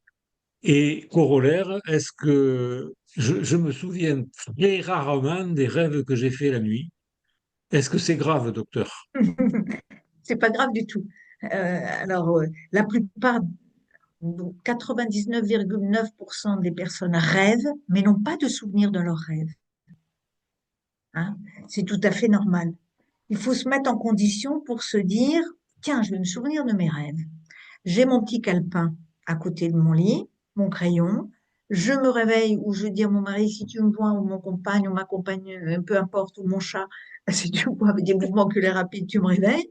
Ou je mets, si j'ai l'habitude de me réveiller à 7 heures, je mets 7h moins 5. Paf, le réveil, hop, je suis en capacité d'écrire mon rêve et de m'en souvenir, hein, et de vous en souvenir très bien. Alors, Michel Jouvet, le grand neurologue, grand scientifique à Lyon, qui a énormément travaillé sur le rêve, et on lui doit le sommeil paradoxal, qu'il a vu à partir de son observation sur ses chats. J'ai tout un chapitre sur les chats de Michel Jouvet dans mon livre. Il a écrit Le Château des songes, très joli livre, où il a noté la récurrence de ces quelques 700 rêves, avec les thèmes, les rêves érotiques, les rêves de bagarre, les rêves de séduction, les rêves avec son patron, où il se fâchait avec son patron, ou de la dernière petite externe, etc. Voilà. Il ne faut jamais être inquiet. Alors, je vois moi aussi, Nicole, je suis inquiète car j'ai l'impression de ne pas rêver. Mais si, on a l'impression de ne pas rêver. Tout le monde rêve. Et à quoi sert le rêve? À maturer son cerveau. On a besoin de faire un wash-out. On a besoin de cerveau qui est tout le temps en ébullition. Hein, vous l'avez bien compris. Jusque dans nos rêves, a besoin d'éliminer, très intéressant d'ailleurs aussi avec la maladie d'Alzheimer, des protéines qu'il va sécréter, dont la bêta-amyloïde, hein, dans le liquide céphalorachidien, d'éliminer nos tensions intrapsychiques, dont Freud, hein, l'interprétation des rêves. Je suis psychiatre et psychothérapeute aussi, et c'est un beau sujet, notamment chez mes patients qui ont un psychotraumatisme, où j'ai longtemps suivi quelqu'un qui avait subi les attentats du métro en 1994 et qui n'était plus en capacité de travailler et de faire ce travail sur ses rêves, hein, et qui sont des rêves en général de conflits intrapsychiques. C'est rarement, ou alors des rêves érotiques complètement incongrus. Hein. Et Freud disait, et Lacan disait, l'inconscient, c'est comme un kaléidoscope, c'est un rébus. Et je vais vous raconter ce que disait Michel Jouvet de ses rêves. Il rentrait d'un colloque à Minneapolis, il était jet lag, et il rêve qu'il se fait arrêter par la police et la police avait un chat sur le dos, un minet à police. Et lui, il était neurologue très pragmatique, je vous fais rire au moins, très pragmatique. Puis il y avait une psychanalyste, il était interviewé par Pivot, et Bernard Pivot, et la psychanalyste lui dit, bah, c'était peut-être une chatte. Il avait, et alors là, mais pas du tout, pas du tout. Lui, pour lui, c'était, vous voyez, on peut interpréter différemment. Mais le thérapeute est là pour vous mettre en perspective ce que vous lui amenez dans les rêves dont vous vous souvenez. Alors, il y a statistiquement 0,68% des Français adultes qui ne rêvent pas. Et c'est pas une pathologie. C'est très rare. Et c'est pas une pathologie. Ils arrivent par d'autres moyens à faire ce wash-out dont on a besoin pendant le sommeil. Oui, Donc, oui, Voilà moi, où on en est. je suis sûr que je rêve, mais je suis frustré tous les matins parce que je me rappelle pas, quoi. Mais essayez ce Je sais petit pas, truc. Mettez vos réveils cinq minutes je avant. sais pas à quoi les rêver. Voilà. Alors moi, je sais, puis je rigole. Les rêves vont colorer notre journée. Hein. Si je rêve que je dors avec quelqu'un que je désire ardemment, mais jamais j'irai lui dire, hein, eh ben, je vais être de bonne humeur toute la journée. Ou si je rêve que j'ai essayé, alors c'est des rêves récurrents débiles, hein, je passe le bac en pyjama ou en chaussons. Et pourtant, j'en ai passé des examens jusqu'à un âge avancé. Et ben, c'est toujours le bac, dans des conditions complètement. Et puis, il y a toujours quelque chose qui va me dire, mais c'est pas possible. T'as pas pu aller en chaussons. Et là, je me réveille. Voilà. Et d'ailleurs, il y a toute une théorie que j'explique actuelle dans mon livre avec les frères Tadei, hein, qui disent que c'est peut-être les micro-réveils qui font qu'on réinterprète le monde autrement. Et c'est pas le rêve en soi. Et qu'on va sortir en fait une narrativité qui a rien à voir avec l'activité du rêve. Et le rêve aussi, autre théorie, je vous aurai tout, hein, aujourd'hui, l'actualité aujourd'hui, le dernier top du top, n'est pas complètement dans le sommeil paradoxal. Il y a aussi d'autres phases de sommeil dans lesquelles on peut rêver. Mais 99%, c'est dans le sommeil paradoxal, en fin de nuit, et plutôt lorsque vous avez vu que c'est vraiment l'activité de veille. Hein. On est comme si je vous parlais aujourd'hui. Je vais peut-être rêver à vous cette nuit, Christian, ou à Bernard. Mais oui, parce que on mêle des choses de notre Oui. actualité, des choses de la télé, des dernières informations, un conflit intrapsychique qu'on a eu avec un collègue ou un patient, parce que tous les patients sont pas faciles non plus, ou les familles sont pas faciles, et on fait un melting pot avec tout ça dans la nuit. et Et est-ce on peut se Je- préparer à rêver, avoir une thématique de rêve, se mettre en condition. Comme on peut se réveiller, moi, quand je dois me réveiller pour une conférence qui est loin à 5 heures du matin, je mets ceinture et bretelles, mon réveil, deux réveils, et je me réveille 5 minutes avant les réveils. ouais, C'est ça un c'est grand fréquent, en classique. fait. Ouais, c'est Ça, un c'est grand fréquent. classique. Moi, je mets le réveil et je me réveille avant le réveil, alors Voilà, qu'en général, je me réveille jamais avant le réveil. absolument. Enfin, je me réveille jamais. Après, la seule chose qui me réveille, c'est le fait de tomber dans un trou. C'était cette Oui, impression de tomber et c'est de une l'impression de... réaction hypnagogique normale qui est tout à fait L'impression de se électrique, réveiller en où tombant on dans le va lit. rater une marche. C'est les spindles d'endormissement. Ouais. Oui, ça, c'est tout le monde là. Pareil. Soit Alors on ça, tombe. par contre, ça me réveille. Oui, oui, bien sûr. Mais on se rendort après. Et Ah puis, oui, on a l'impression de voler. Hein, parce que quand on est ouais, c'est ça. couché, les pieds ne sont plus sur la terre.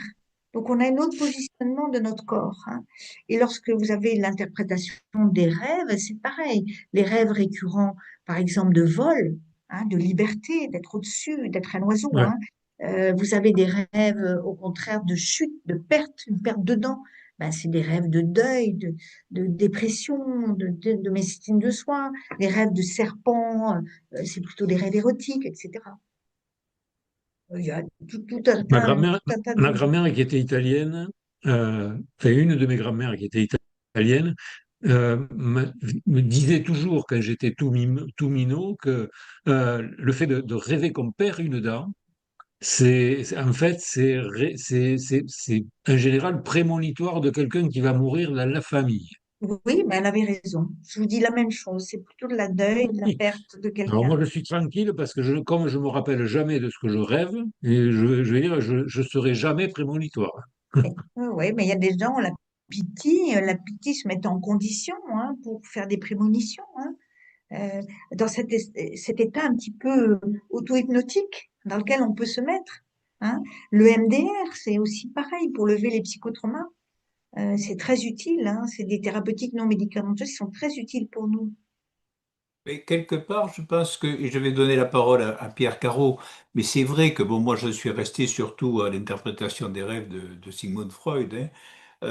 Quelque part, c'est important d'avoir avancé sur l'idée que ce sont des bulles qui nous viennent de l'inconscient, dans le sens que le rêve qui vous réveille, par exemple, mais qui ne vous empêchera pas qui vous empêchera de vous rendormir, parce qu'il est très dérangeant celui-là.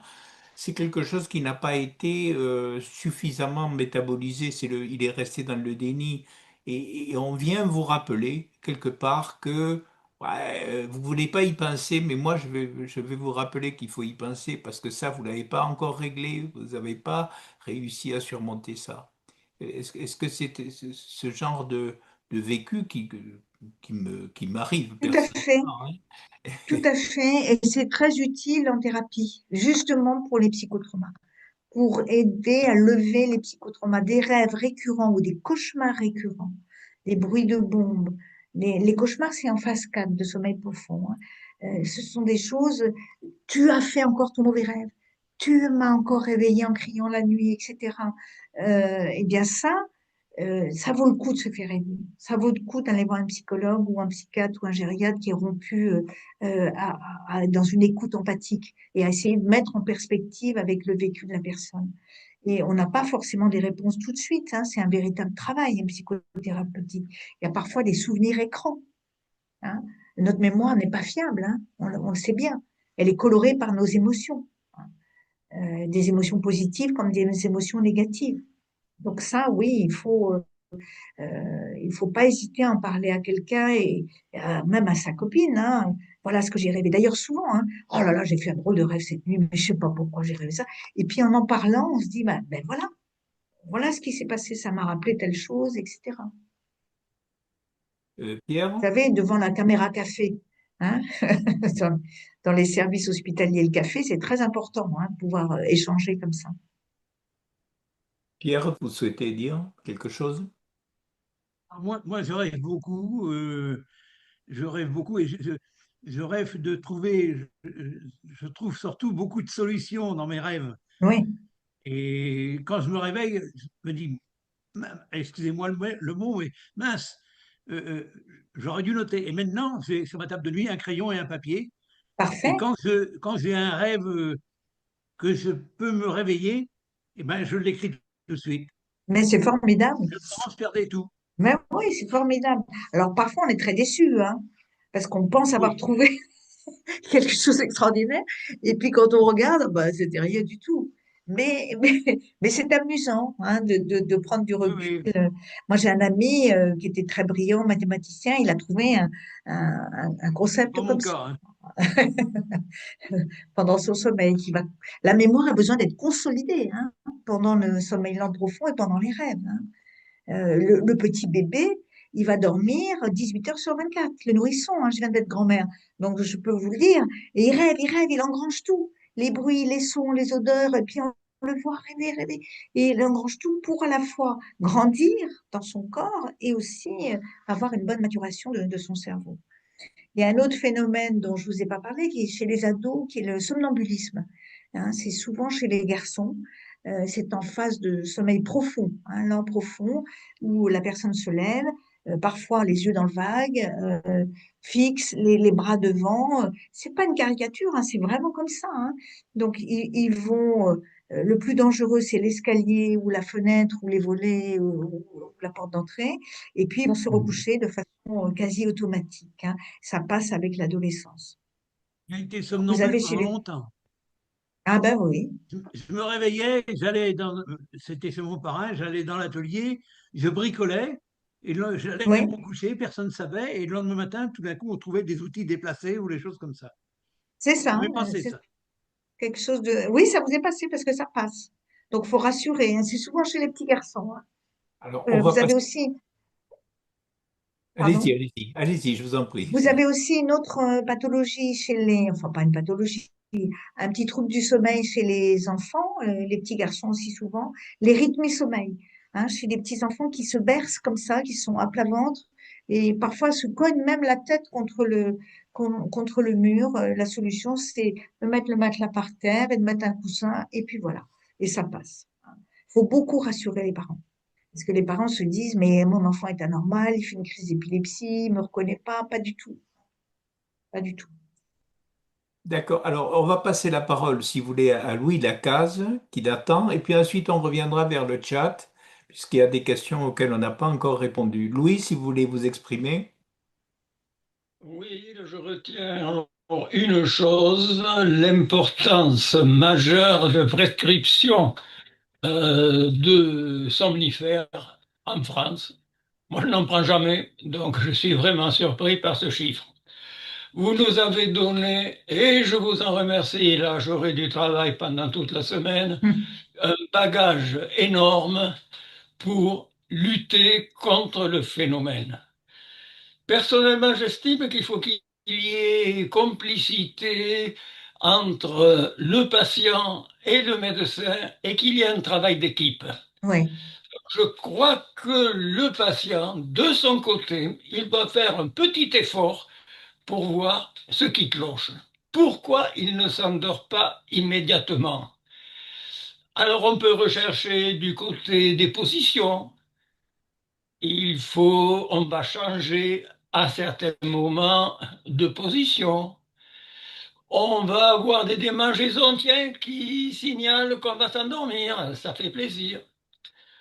Ensuite, je pense à la température de la chambre. Vous nous avez parlé, on peut se réveiller parce qu'on a trop chaud. oui, Et pourtant, quand on s'est endormi, le lit était frais. Après, il est très chaud, c'est chaud.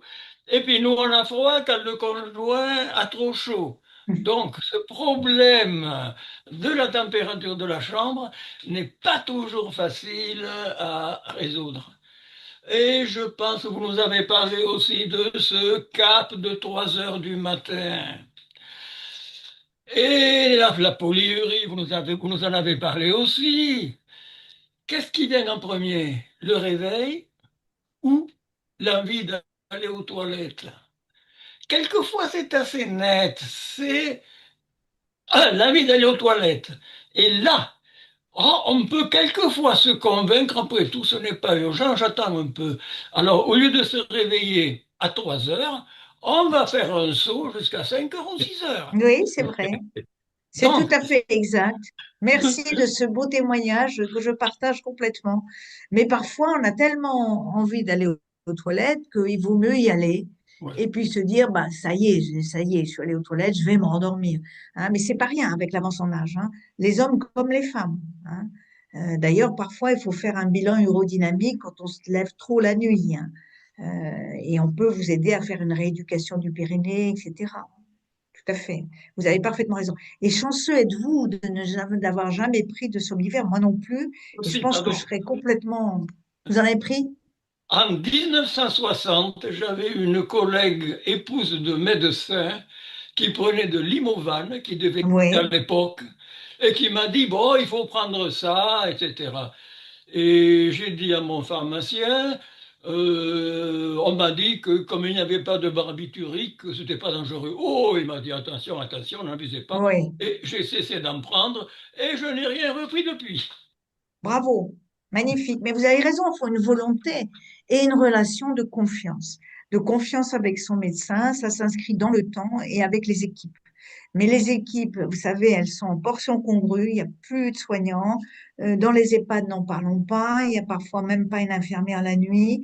Et pour elles, un patient qui bouge, c'est pas possible. Donc il faut qu'ils dorment. Et elles ont tendance à pousser le médecin co à prescrire, quoi. C'est sûr. Bien sûr, malheureusement, oui. Et surtout si le patient se manifeste verbalement. Alors là, il empêche tout le monde de dormir, donc il faut C'est lui ça. donner quelque chose. Alors, dans le chat, il y a bon, quelque chose qui a un petit peu d'actualité, là. Une personne qui est probablement infirmière, je vois iPhone Juju.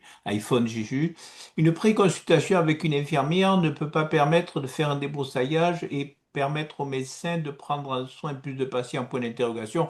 Bon, ça, c'est quelque chose que je pense qu'on observe à plusieurs niveaux, c'est-à-dire du fait du manque de médecins, la montée potentielle en puissance des infirmières. Est-ce que vous avez, par rapport à Ah ben ça, cet je suis aspect, tout à fait convaincue de leur utilité, que ce soit en- pour l'annonce d'un diagnostic. Hein, vous savez, l'annonce d'un diagnostic d'une maladie grave, que ce soit en cancéro, que ce soit en psychiatrie ou que ce soit pour la maladie d'Alzheimer, les patients et leurs aidants sont tellement sidérés qu'ils n'entendent pas ce qu'on a dit.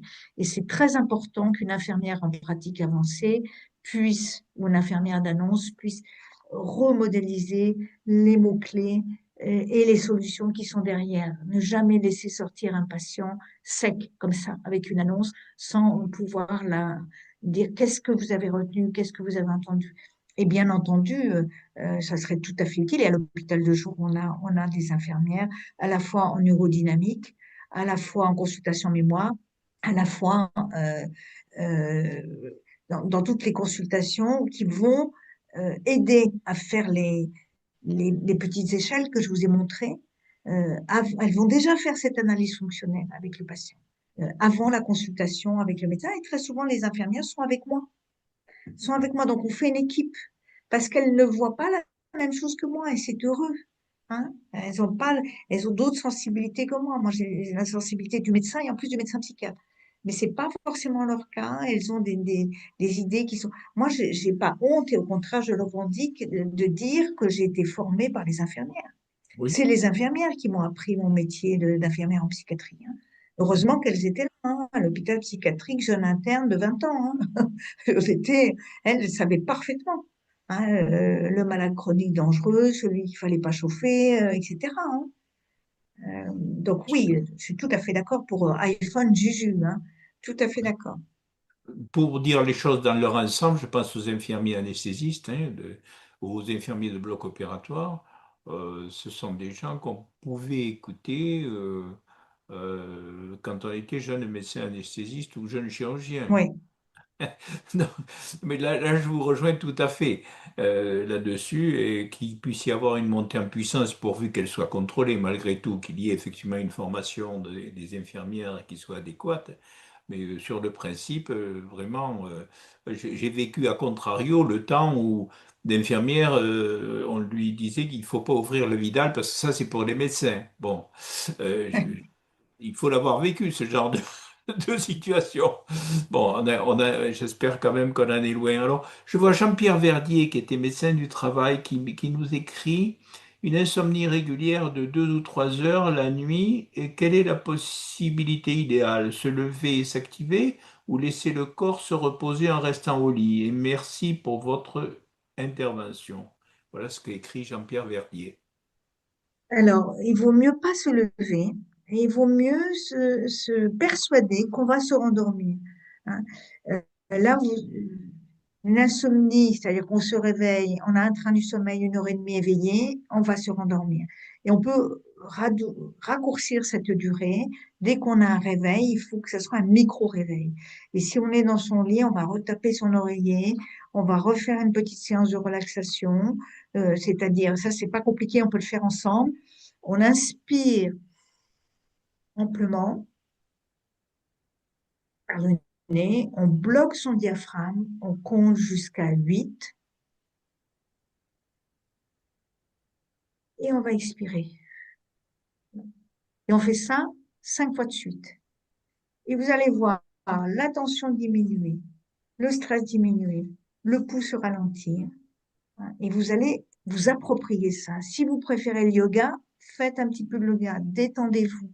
Et faites-vous une prophétie autoréalisatrice dans le bon sens, positive. Tu vas te rendormir, tu le sais. Hein, c'est ta petite insomnie, mais tu le sais.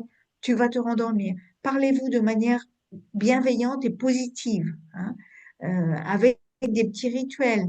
On récupère un petit foulard en soie, on récupère même des doudous, hein, des peluches. Hein, moi, je suis pour ça, même si on est à l'âge adulte. Hein. Il y a des gens qui dorment avec leur animal de compagnie. Dans mon service de soins de longue durée, beaucoup de femmes âgées ont des peluches, ont des poupons avec elles dans leur lit qui les rassurent. Hein.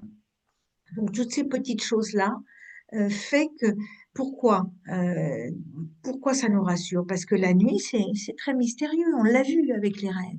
C'est une fenêtre sur notre inconscient. Et c'est potentiellement une petite mort. Est-ce que je vais me réveiller?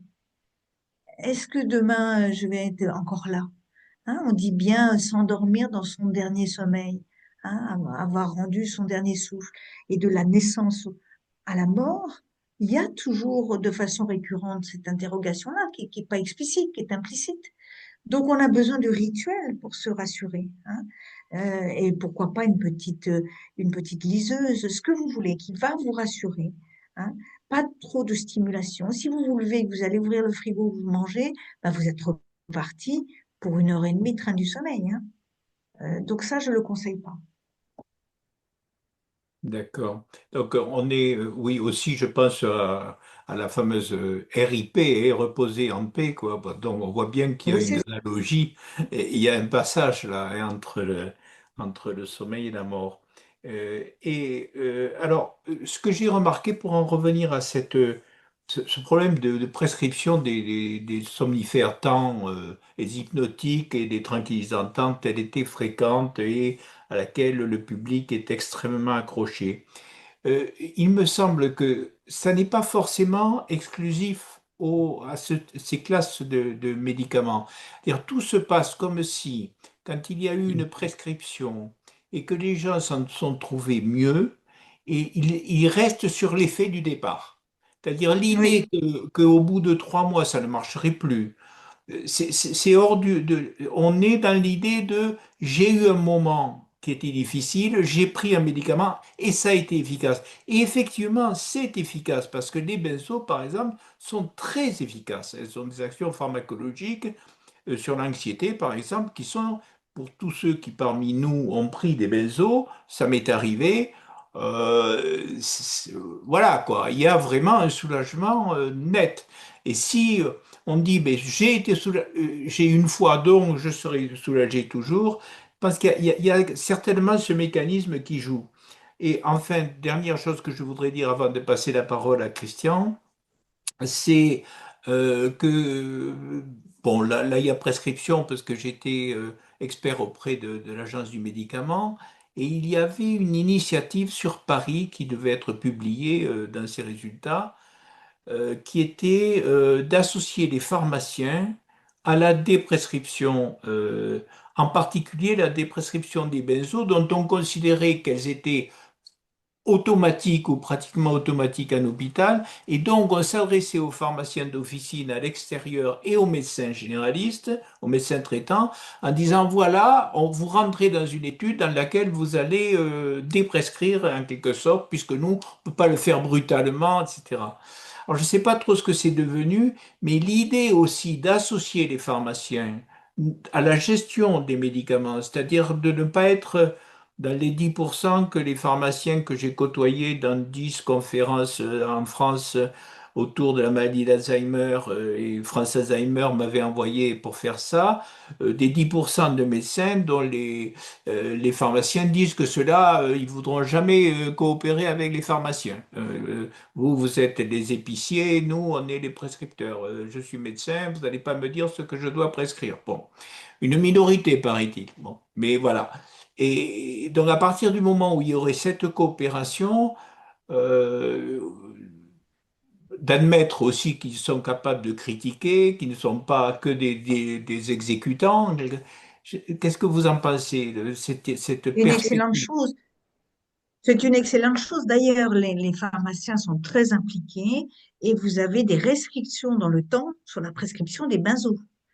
Moi, j'ai une amie qui voulait absolument que je lui envoie du Lexomil. Elle n'avait pas, j'ai fait l'ordonnance, je l'ai prise en photo, je lui ai envoyé.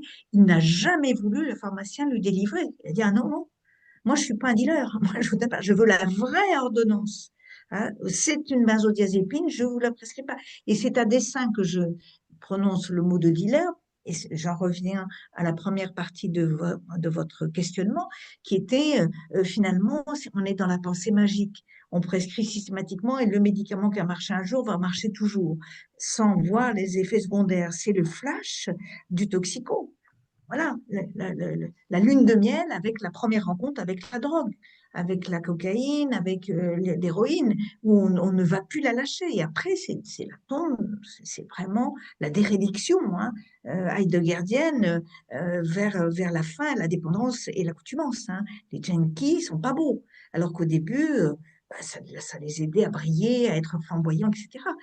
Alors, je ne dis pas que mes malades sont des junkies, mais vous voyez cette façon d'imposer aux médecins. Il faut qu'on soit plusieurs, c'est tellement difficile. Il faut déjà beaucoup mieux former nos jeunes médecins, aussi en poids, justement ne pas prescrire, notamment chez les personnes âgées, systématiquement une benzo, et puis travailler avec les pharmaciens, c'est très bien.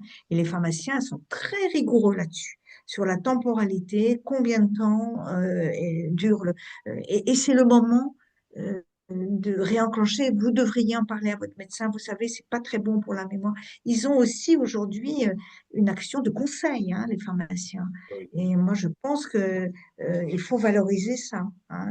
Alors, ils n'ont pas toujours le temps parce qu'il y a des queues infernales à la pharmacie, mais c'est important qu'on soit à plusieurs, infirmières, pharmaciens, conjoints dans la famille, hein, que ce soit pas non plus bah, va demander le médecin qu'il renouvelle l'ordonnance de façon systématique sans voir le patient, parce que je vois ça aussi.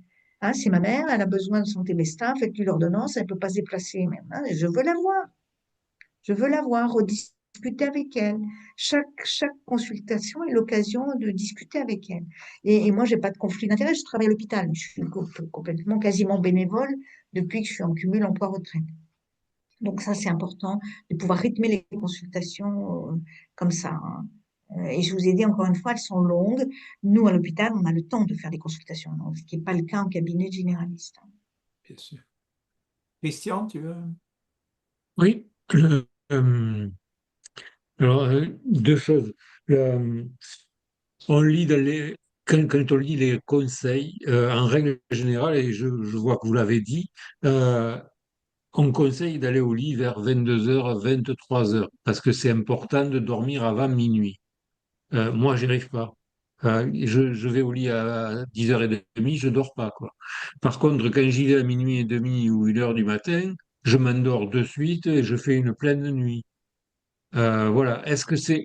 De quoi ça dépend, ça? Pourquoi est-ce qu'on nous conseille avant minuit Parce plutôt que plutôt. logiquement, on se couchait tôt, on l'a dit, depuis les Grecs, le Moyen Âge, etc. On se couchait tôt avec la nuit hein, et on se D'accord. levait au milieu de la nuit. Donc, classiquement, c'est mieux, on recommande en général, voilà, le pourcentage de Ouais. gens qui s'endorment. Le premier sommeil est un bon sommeil. Hein, je vous ai dit vraiment, le sommeil lent profond, il arrive dans la première moitié de la nuit. Mais si votre première moitié de la nuit, c'est de minuit à 3 heures, c'est parfait. Et que vous dormez vos Voilà, c'est 7 ça. heures comme ça, c'est parfait. Ça dépend de Ok. vos habitudes de vie, vos habitudes de nuit, vos routines. Vous, c'est votre routine. Moi, c'est pas la mienne. Non, mais on est chacun singulier et différent, sans que ça soit pathologique, hein. Et puis savoir surtout si on est court dormeur ou long dormeur. Moi, je sais qu'il me faut au moins 8 heures de sommeil. Sinon, je vaux rien. Je vaux rien le lendemain. Je suis confuse, j'ai pas les mots en face des trous, je suis irritable, etc. Donc, et je peux récupérer. Par exemple, si j'ai une conférence, je suis dans le train, ben, je vais dormir dans le train. Voilà, je vais récupérer comme ça. Mhm. Et puis Moi, les nuits de garde, oui, oui, nous moi les médecins. j'ai besoin de faire ma nuit complète, mais décalée, quoi. Décalée de Ben oui, 1 heure du ben vous êtes matin et très bien. je me réveille à 7 heures ou à 8 heures du matin. Voilà. Et vous Je veux avez dire, fait votre quota. Vous avez fait mais votre c'est quota. complètement décalé par rapport à ce qu'on recommande d'habitude. Vous êtes un adolescent. C'est-à-dire, voilà. Et c'est votre rythme à vous, vos routines à vous. Moi, je me souviens. C'est rassurant de savoir que je suis resté un grand adolescent. Voilà. Oui, Et d'accord. après, euh, et après pour répondre à ce que disait Bernard et à ce que vous venez de dire aussi sur les benzos, j'ai rarement pris des benzos dans ma vie. J'en ai pris une seule fois, une seule fois dont je me souviens très bien. Je peux vous dire qu'on est bien avec les benzos, hein. On est vraiment très bien. La vie est belle, quoi, hein. Je veux dire, mais alors vraiment, la vie est belle, quoi. Mais on se rend vite compte qu'il faut pas aller plus loin, quoi, parce que Oui, vraiment, il faut arrêter. Moi, j'ai arrêté ça très vite parce que on n'est plus dans la vie, quoi. On n'est plus dans la vie, tout à on est fait. béat, quoi. On est béat, tout est beau, tout est bien, voilà. Et, euh, et je suis très inquiet parce que je me suis dit que si on m'avait fait signer des choses pendant ce temps-là, je suis persuadé que je ne sais pas ce que j'aurais signé, quoi, ou j'aurais trouvé ça très bien, peut-être. Voilà. Et donc, c'est la chimie qui modifie la manière de concevoir le cerveau, qu'a la manière de concevoir le cerveau de la réalité. Ben, je pense que c'est pas que dans les livres, quoi. C'est dans la réalité pure. Bien sûr, bien sûr. Et d'ailleurs, on revient en ce moment sur les psychodyslectiques dans l'herbe du feu et la petite fumée, hein, dans les dépressions chroniques, dans les psychoses résistantes, hein. À Sainte-Anne, vous avez tout un protocole sur ces substances hallucinogènes que l'on donne dans le cadre d'expérimentation à des patients chroniques, hein. On est des savants un peu fous, on peut être des savants un peu fous, hein, nous les médecins et les psychiatres, hein. Et toute la catégorisation des psychotropes ont été testés par les psychiatres. De lait et de Necker, ils ont pris des benzos, ils ont pris des antidépresseurs, ils ont pris de la drogue, ils ont pris des morphiniques. Hein, c'est très drôle. Et imaginez Thérèse Lampérière, qui était une vieille fille terrible, psychiatre à Sainte-Anne, fumait son cannabis pour voir quel effet ça faisait sur elle, me remplit de joie. C'est sûr qu'on peut agir sur le cerveau par la pharmacologie, c'est évident. Ouais. Et ça peut être dangereux. Très bien, ben, nous arrivons au terme de cette présentation et de ce débat, et vous ne nous avez toujours pas déçus. Alors, n'est-ce pas? Ah bah tant mieux. Ah, Merci non, mais Bertrand. là, il y a pas moyen, si vous voulez. Ah, bon, mais bon, c'est très bien en tout cas. Et vraiment, il faut aller dans le. Je pense qu'il faut aller dans le livre, et pas seulement, bon, c'est pour ce que ça vous rapportera. C'est pas trop l'aspect que j'ai en tête, hein. Mais vraiment, non, ça vaut vraiment la peine d'être lu.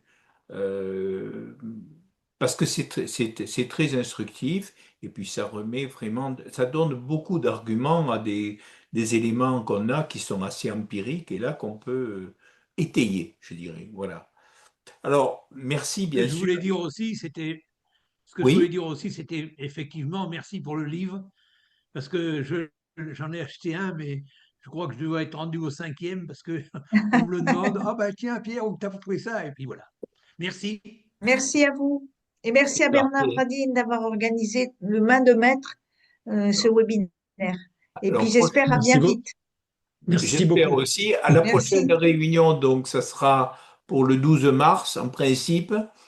À moins qu'une autre s'intercale, mais en principe, c'est le 12 mars, avec un brancardier. C'est-à-dire, on va rentrer dans un domaine très différent de l'habitude, bien que, le problème, c'est que, il n'y a qu'un seul livre qui a été publié par un brancardier en France, en dehors du brancardage de guerre. Et Ah oui, ces personnes sont pourtant extrêmement observatrice de ce qui se passe et on travaille actuellement avec l'infirmier qui est ici présent, René Manteau, et c'est ce brancardier normand qui vient de prendre sa retraite et qui a envie de témoigner de sa profession. Et plus on avance dans cette démarche, et plus on se rend compte que, il a des choses à dire, mais qui sont vraiment de la plus haute importance, je dirais, dans la relation au malade. C'est-à-dire, c'est vraiment quelqu'un qui va prendre le patient dans diverses situations et où son rôle je dirais, d'accompagnant est crucial. Et en même temps, pas du tout reconnu. C'est-à-dire, c'est quelque chose, voilà, on les attend, bon, oula, il faut être à l'heure, bon, c'est toujours, il y a la pression du temps, ils sont jamais où il faut être au bon moment, enfin, voilà, quoi. Ils sont sous une contrainte permanente du temps, et pour autant, ils éprouvent le besoin de parler à la personne, d'essayer de comprendre, Termine, Claude. Pardon? Oh, 1 minute maximum. Parce qu'après, Oui, c'est payant. Et bien sûr, non, mais je ne crois pas que ce brancardier dont nous parlons, disons, ait des lunettes roses, si vous voyez ce que je veux dire. Je pense que c'est quelqu'un Oui, qui voit bien la réalité, mais il aspire en tout cas à, à une autre manière d'accompagner les patients, et je pense que son témoignage va être très intéressant. On est en train actuellement d'y travailler, et surtout dès lors qu'il s'agit de personnes à qui on ne demande pas de s'exprimer et qui n'ont pas l'habitude de s'exprimer tout simplement. Il y a donc toute une préparation, et c'est pour ça que on ne va pas faire une visio probablement aussi rapidement que nous la faisons d'habitude, avec des personnes qui s'expriment remarquablement bien, comme c'était le cas ce soir. Merci beaucoup, merci beaucoup, Bernard. bonne Bonne nuit, soirée à Si, tous, et tous. bonsoir, et À dormez bien. Bernard, bientôt. Et surtout Oui, ça, dormez bien. oui. Et faites de beaux rêves. Bernard, Bernard, si tu cherches les témoignages, il y a une ambulancière qui a fait le DU de soins palliatifs à Toulouse il y a quelques années. Tu m'envoies Et je ça. pense que mais moi je l'ai pas. Il faudrait que tu vois avec Nicolas. D'accord, Les références. d'accord. OK. Merci beaucoup, au revoir.